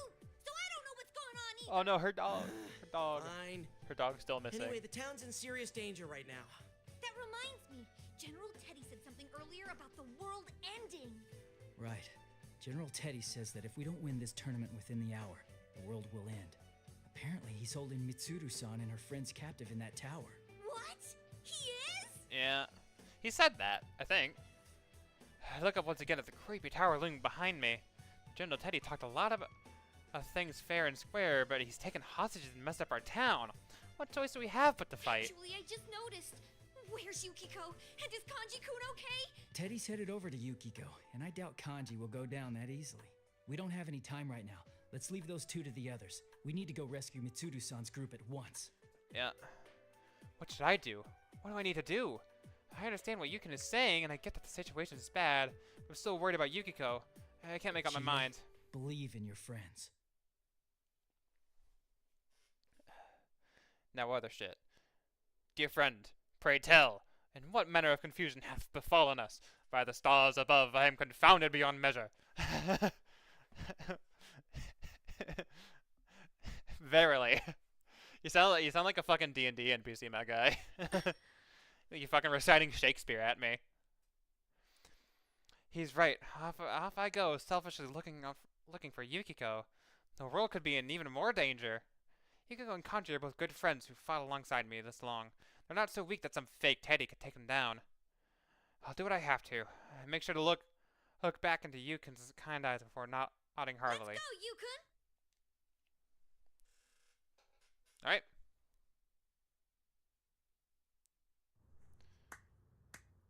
Oh, what? Oh, what? Oh, what? Yeah, you're gonna believe in your friends and be the winners of the P1. You're the guy from the opening. Right? Playing friends here? That's freaking lame. My name's Shomi Nazuki. Shomi You Azuki. guys are in my world now. Opening. He's the guy from the opening. He's the guy from the opening. He's the guy from the opening. Come on, no need to get all nervous.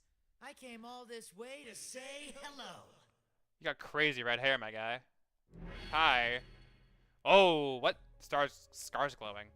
Suddenly, the eyes of the show guy gleam red. I have no idea what's happening. What is this? Though we were standing a little ways from him, all three of us are suddenly glued to where we stand by some immense pressure, like we're suddenly at the bottom of the ocean. My legs! I Oh. can't move! It's like we're being pressed down towards the ground. It's like an intense pressure pushing on us from all directions. I've never felt anything like this before. It's making every bone in my body creak like they could snap at any moment. You look like you're in pain. You're new. The look on your faces is just epic. Oh yeah, that's What the stuff. fuck? Man, this power's useful. Oh right. Good evening. I'm Shomi Nazuki, the culprit behind these shenanigans. Huh? You are? That's right. I'm the one that invited you here, and I'm showing myself right now. Why? Now that I've shown you What? the way here, What? it's time for a showdown with Show. Get it? Bullshit! That ain't funny! What's the matter? Laugh! Ooh. Wasn't it funny? Come on, laugh! What the fuck? I guess I'll dismantle one of them. I doubt that'll matter much. Whoa. What? What's with this guy? He's definitely not normal. He was laughing like an idiot a moment ago, but all of a sudden he's thrusting his sword at Yosuke's neck. This is bad. If I could at least get my legs to move, I could kick away that sword before it hits Yosuke. Is this guy really the culprit we're after? Oh, come on, why right now? What? Suddenly this show guy closed his eyes and acted like he's talking to someone. No way. A persona com? Could he have someone on his side with powers like Reisei-chan's? After Sho finishes talking to whoever it is, he turns towards us and laughs like everything's normal. Sorry, we got more guests of honor. You guys are just the ginger on the side of the sushi. Huh? So, all you get to do is look for your friends in the tower. We have plenty of fun in store for the investigation team. You'll sure look forward to it. Okay, buddy. Alright. Oh, and there he goes. What? Another joke? The way he acts definitely isn't normal. The way he moves is almost inhuman. The show guy slips past us while we were still paralyzed, and then melts in the red fog as quickly as he came. It's only once he's completely disappeared that we're finally released from the pressure, gasping for breath. So what the fuck? What the fuck was that? What's with that guy? Is he really the culprit? We have to hurry and go after him. He's way too dangerous to leave him be. No. Teddy, Yukiko, and Kanji are still in town. If Teddy's nose is working, they may have met up already. So we're gonna leave that guy to just Teddy and Kanji? I mean, Naoto and Rise might find their way here, but... No, that show guy said they have more guests of honor now. At the very least, he's not after us for the time being. Huh, what do you mean? Oh. Wait, but what's that supposed to mean? Who are these guests of honor? Oh, I bet it's Mitsuru. When we It's watched the Mitsuru. Midnight Channel, Labris wasn't one of the captives it showed. The shadow operatives Oh. on Mitsuru-san's team. No one said the ones we met are the only members. If their leader is in danger, it's only natural they'd send a Yeah. rescue squad. It's the boys. Also, after the thing with Labris, Mitsuru-san mentioned something about maybe having some idea who the culprit might have been. If that culprit is the show we met, it wouldn't be strange if he already knew Mitsuru-san and her team from before he met us. So, the guests of honor he mentioned could be the other shadow operatives, come to rescue Mitsuru-san's group. Yeah.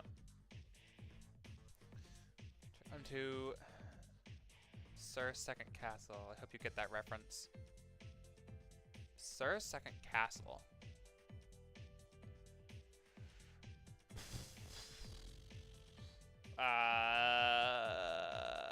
I don't think I do. I'm sorry. Oh man, I feel bad now. Oh, I'm sorry. That's right. Sho is underestimating us. If Yukiko and the others meet up with the shadow operative backup, they won't lose easily. Not even to Sho.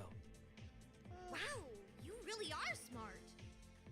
All right, if that's the Yeah. case, we should get up this tower quick and rescue Mitsuru-san's You group while he's you not is around. one of the only members of the investigation team with any amount of brain cells. So yeah, it goes to show. Yeah. Yeah. You and Yosuke can run on ahead, just like usual. Yeah, this is a familiar scene. Even that scary-looking tower didn't seem so bad now that my friends are with me. There's nothing to worry about. Yukiko, Teddy, Kanji-kun, Risa-chan, even Naoto-kun. No matter what separates us, I'm sure we're all connected.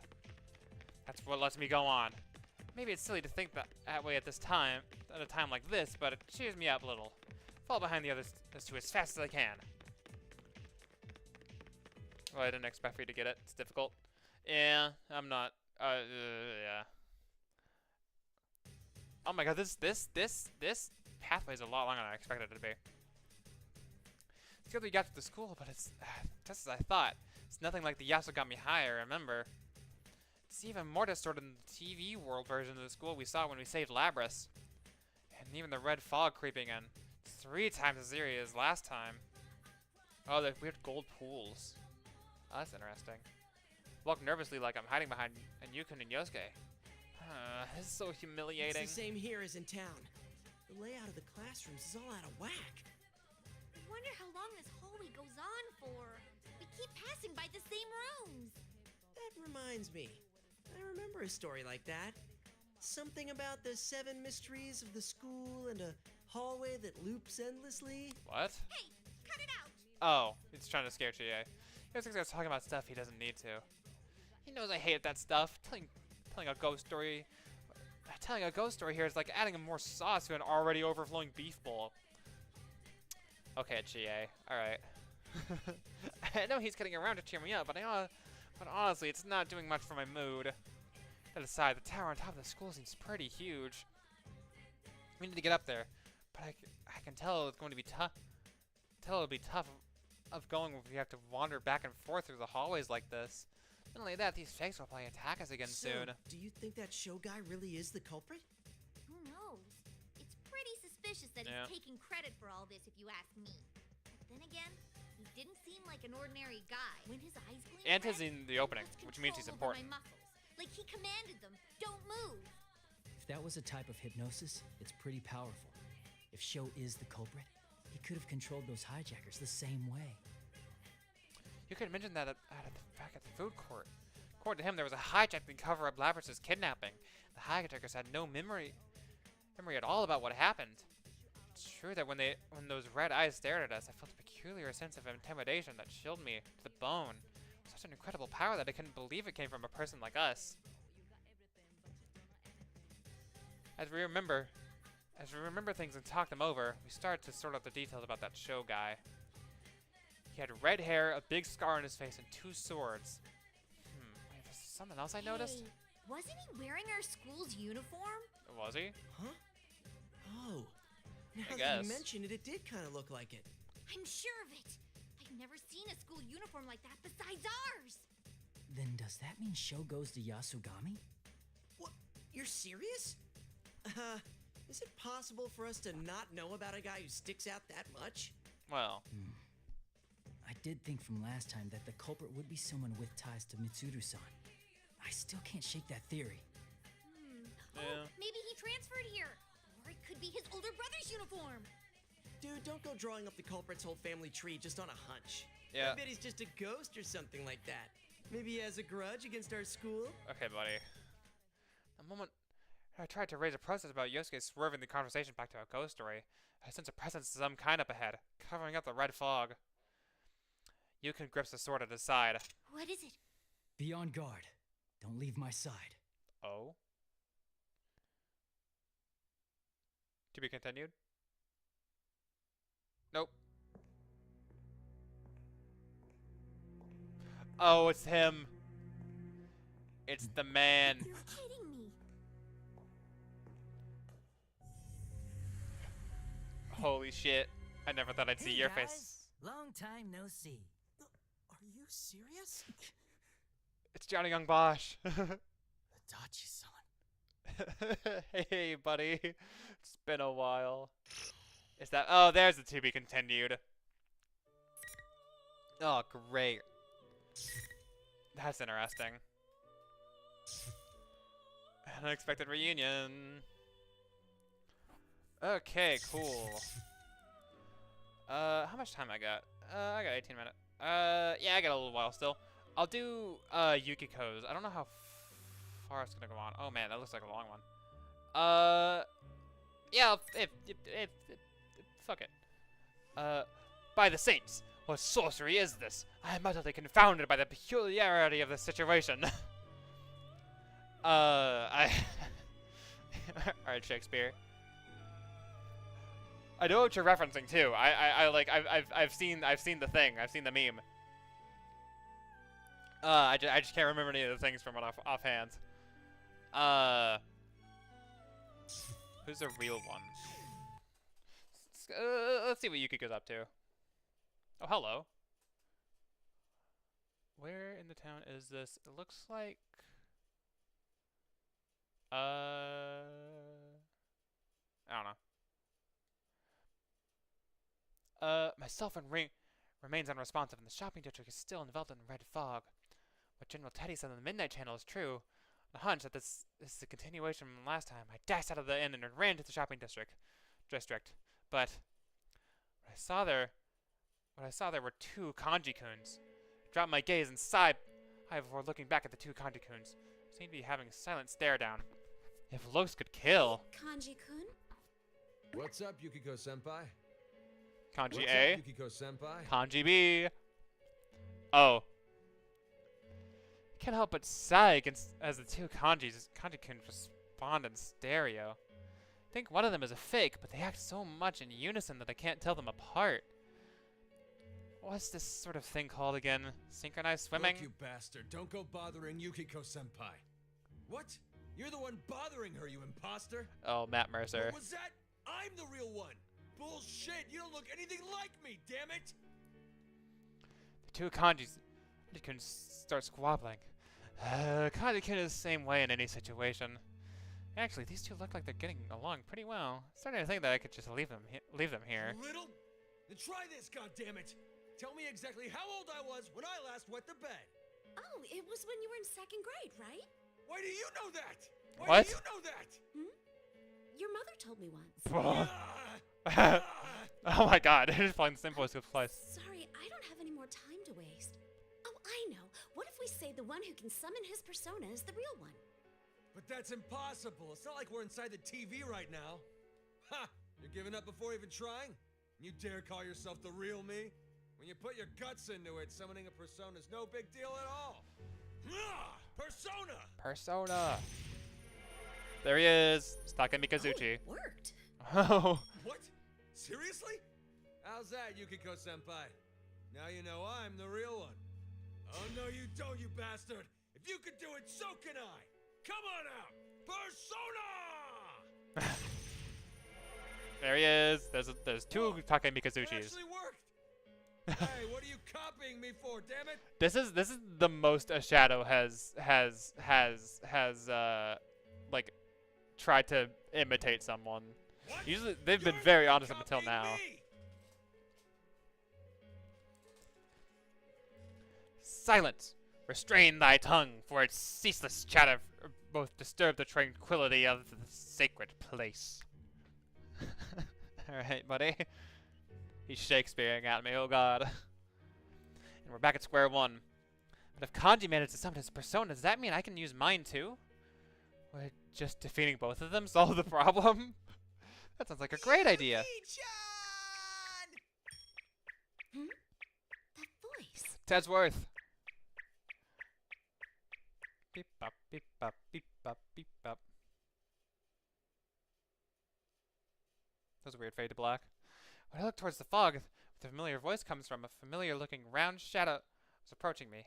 Could that be a shadow? Oh. Why? How cruel! I'm your precious teddy bear! Yeah, we already killed Shadow Teddy, so. Wait, Teddy? Seems exhausted, but this is indeed Teddy. Although I can't tell if he's the real one or not. Yuki-chan, you weren't thinking I might be an imposter, were you? Shakespeare vibes turned off. All right.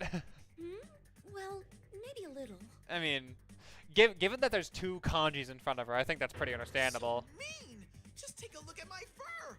It's apparent that I'm the real Teddy. See? Teddy goes from staggering around to leaping at me with open arms. I swiftly move out of the way. Yeah, earned. Teddy ends up embracing the gun with an odd groan. I wonder if that was a bit mean. So cruel. I mean, I can't tell if you're the real one or not. But I keep telling you I am. I just beat the fake me a minute ago. I want to believe you, but I'm already having a hard time telling which of these two is which. You just need to use the power of love to tell them apart. I'm sorry? You can tell the difference? Of course I can. My love for you would never Teddy. Then can I leave this to you? Huh? Leave what to me? Ted, perfect timing. You know I'm the real one, right? Ah! A double serving of kanji? So these were the two things I was sensing near Yuki-chan. Mm-hmm. That's why I'll leave it to your love to Double trouble. Impossible! I'm completely, totally vetoing this idea.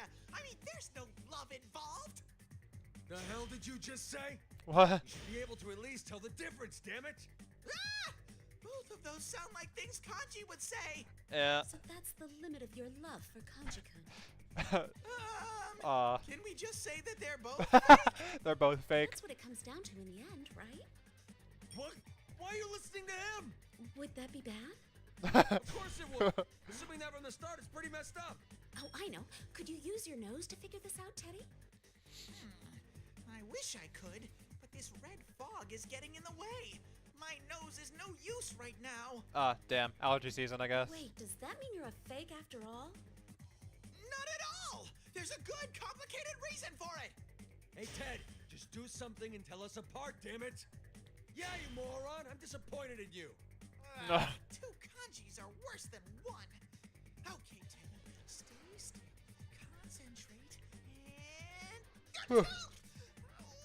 Whoops! My nose got stuffed up. What? Even Teddy can't tell them apart? We'll never make any progress at this rate. What else could we try? Jeez, what a useless bear! You say that, but I bet you're actually pretty relieved. What did you say? You're the one breathing easier, asshole! What was that? Oh my god. I'll take your punk ass down! Oh, they're gonna fight each other. As they continue their endless squabbling, I think desperately for a plan. As soon as I get an idea, I whisper to Teddy. This just might work. Good idea, Yuki-chan! Well then, let's bring it on! People of Inaba, welcome! It's time for Who's the Best Inaba Resident? I'm sorry? Huh? What I don't think I was filled out on this plan. The fuck? Question number 1.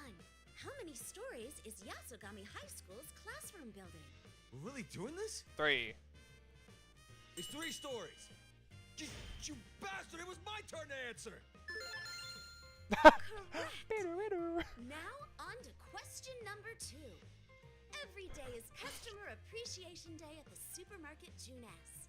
How many stories does it have? I don't know. Like 2 stories. Correct. Now for question number 3. From Shiroku's store, how many buildings away is the Moel gas station? Shiroku. Is that the drugstore? I think it's like 2. It's 4 buildings. Oh, never mind. Number 4. Take the sum of the numbers in the answer so far, multiply by 8, and divide that by 3. What do you get? What? Huh? Wait, what does that have to do with being an Inaba resident? Too easy. It's 24. That's right. He's the imposter. Oh. You're the culprit. Next time I place the point, the kanji who answered correctly with a flourish. The real kanji would never be that smart. Thank goodness. Surprising as it seems, the plan worked. I really didn't think it would be this easy. How do you figure? I was right. You take 3 plus 2 plus 4, multiply that by 8, and divide by 3, and that's 24. You don't get it. There's no way Kanji could do math like that. Heck, he can hardly do basic arithmetic. Therefore, you're the fake. He was even dumber than I imagined. He's so stupid that I ended up playing around. Okay. Why? You picking a fight with me? So why'd this one pretend to be kanji? That's weird. That was cinema. Yeah. You could definitely call it that. I'm sorry for treating you like an idiot, Kanji-kun, but it was all I could come up with. The plan did confirm that you're the real one, so... I'm glad we figured it out, real Kanji-kun. Yeah, but come on. What kind of way was that to tell us apart? Don't worry. No one would be shocked at this point. What? Making fun of me or trying to cheer me up? Both. How long are you gonna keep this up, damn it? Just because my cover's been blown doesn't mean that's the end. Oh. It's time for the real reason I'm here. All right, bring on the ring. Oh no. Okay.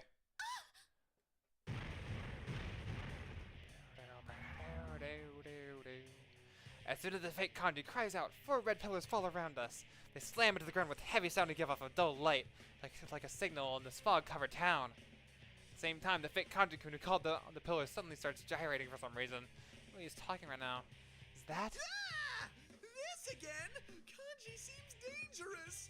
Now let's get this full-on muscle battle going. I can't wait to get you in a hold.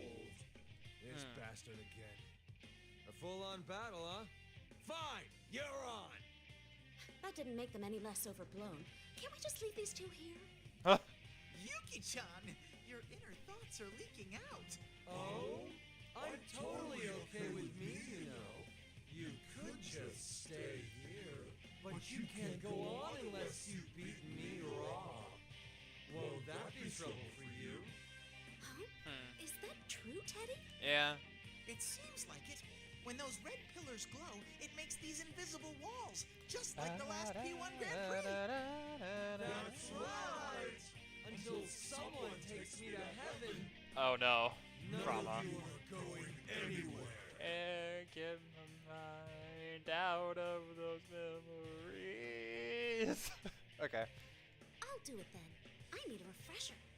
Oh. Whoa, hold it. That's my shadow. I can deal with my own crap. Oh. I'm gonna pass. It's too early for me to step into that world. Huh? Damn it, Teddy, I told you that's not how I am. Jeez. Well, then let's decide with rock, paper, scissors. That's fair, right? What? I'm gonna go with Yukiko since it's her storyline.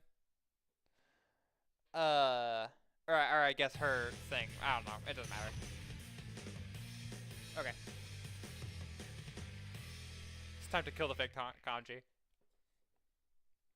Finally.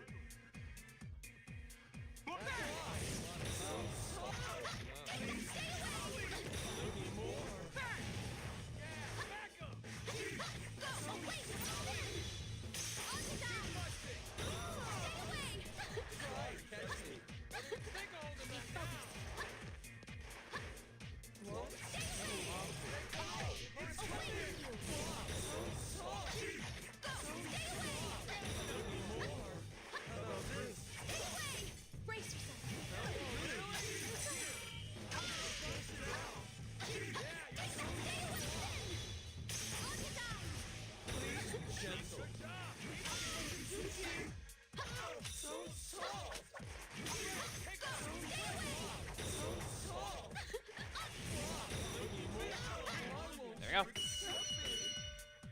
Oh yeah, I like your style. Thanks, Kanji. Cool. So good. I'm totally satisfied. Oh, okay. Amazing session. That's But nice. It's too late now. You've totally fallen for our plan.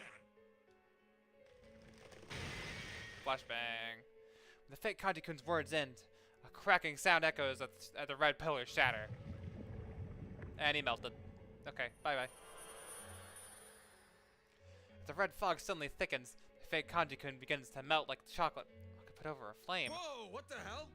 No way! Kanji-kun melted! Yukiko-senpai, that's the fake. We watch in surprise as the fake Kanji-kun completely melts, and what looks like golden powder comes flying out of the puddle. The powder shimmers a bit and mixes with the fog and vanishes into the does sky. this mean that wasn't my shadow? I seriously thought that part of me was coming back for more. Oh, nope. General Teddy made that fake by kneading up a chunk of a shadow. What do you mean by Seriously? a chunk of a shadow? Then all we had to do from the start was beat the crap out of it. That's not my fault. You two were the ones getting all up in each other's faces. Hey, Teddy, Yeah.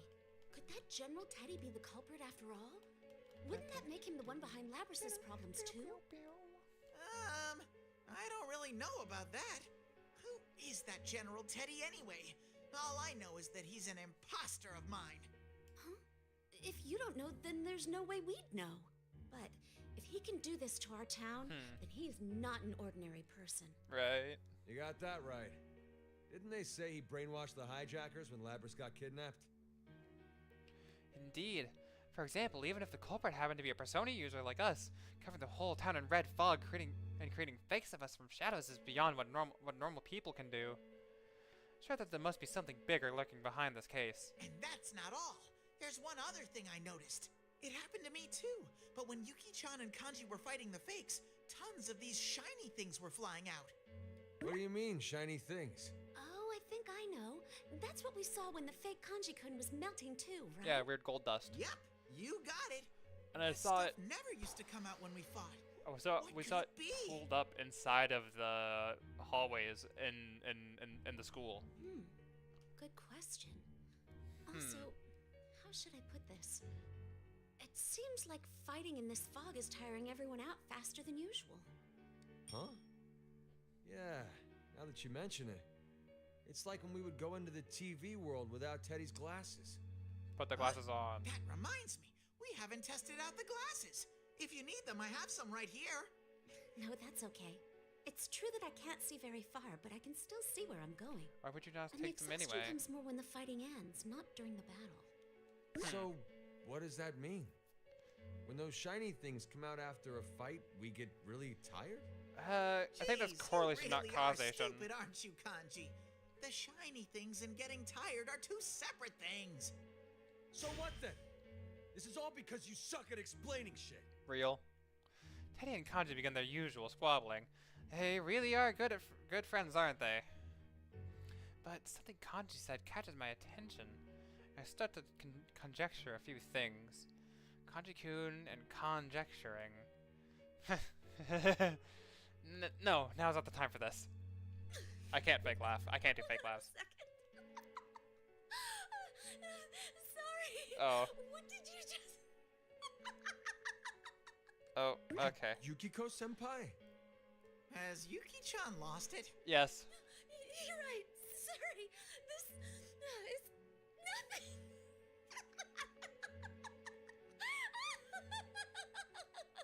Yeah, and she's lost it. That's alright. No, hang in there, hey? Can't crack up now. Take a deep breath before looking back to Teddy and Kanji-kun. I was thinking that Kanji-kun might have been right just now. Huh? What'd I say? I know. I remember. He said that when the shiny things come out, you get tired. Right. I thought that actually could be the case. Huh? I don't really get it. What do you mean? Well, could it be that that's what the culprit is really after? The gold Making dust? this fight, getting those shiny things to come out, and what would he want with them? No! You totally had us going, Yuki-chan. Yeah. Yuki-chan is also one of the few people in the investigation crew with brain cells, but she has less than you. So you half-baked didn't figure out the theories. important part? Is his goal just to make us tired? Doubtful. I don't know. What could this all mean? I wish I could concentrate and think, but this fog is just so... Okay, buddy. Gross, Ted! Yeah. Sorry. It's just that this red fog keeps violently irritating my It's okay. nose. Allergy season and all. Oh. Huh? What is it? I did notice something about those shiny thingies. Really? Mm-hmm. Those shiny thingies have all been flying towards Sensei in your school on the hill. When I fought General Teddy earlier, he told me to head to the school, too. Something smells fishy about that place. It's where Tartarus 2, So the what's Electric the Boogaloo deal? is. If you knew something, why didn't you spit it out before? Well, let's go there. If the others noticed it too, I'm sure they're on their way already. Teddy, can you lead the way?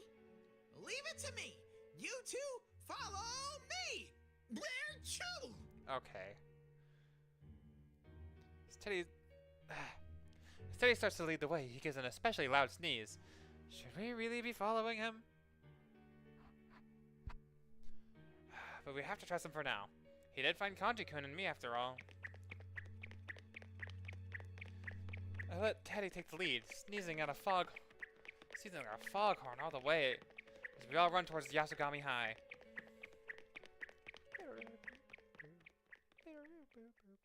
To be continued. I knew it. I knew it. Ooh, okay. What is next? Whoa. Oh, what? Deduction. Chapter 6, Deduction. And Rise? Chapter 6, I can fight too. What? Can you? What? Can you?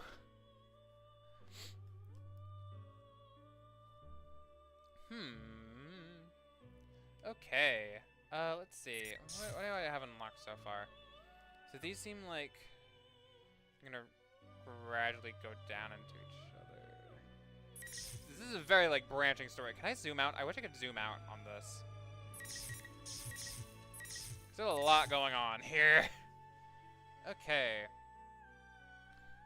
Oh,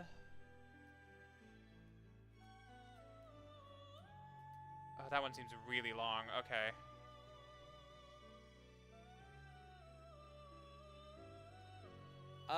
Okay, then I might have to wait till next time. Yeah. Yeah, I think I've done a fair bit for today. I will come back to this tomorrow. It's late. Oh, it's later than it would be. I had to start late today. I had some stuff going on. You might have seen the post. Yeah, sorry for the late start today, and sorry for the early end tomorrow. I don't know. I just wasn't feeling super into it yesterday. Not for any particular reason. I just couldn't really get myself going. And also, I couldn't really think of anything else to do because Elizabeth's story ended up being much shorter than I thought it would be. Either way, thank you all so much for being here. If you're watching this as a VOD later, thank you for watching. See if you can catch me live next time. 7 o'clock p.m. CST, Monday through Friday, on twitch.tv/JustJackson05 or YouTube at JustJackson05.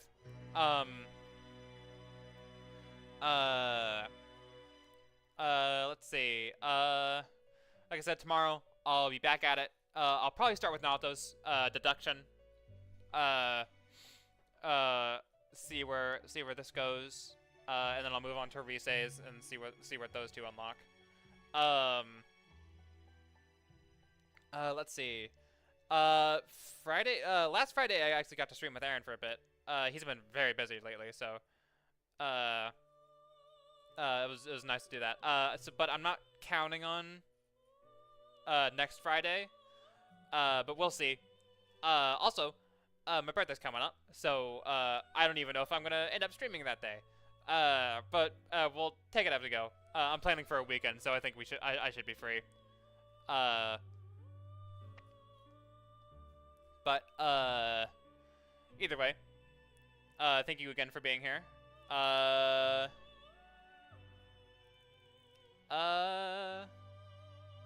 Yeah, I think that's everything. Tune in tomorrow. And, yeah. Alright. Sayonara. Goodbye. Adios, I guess.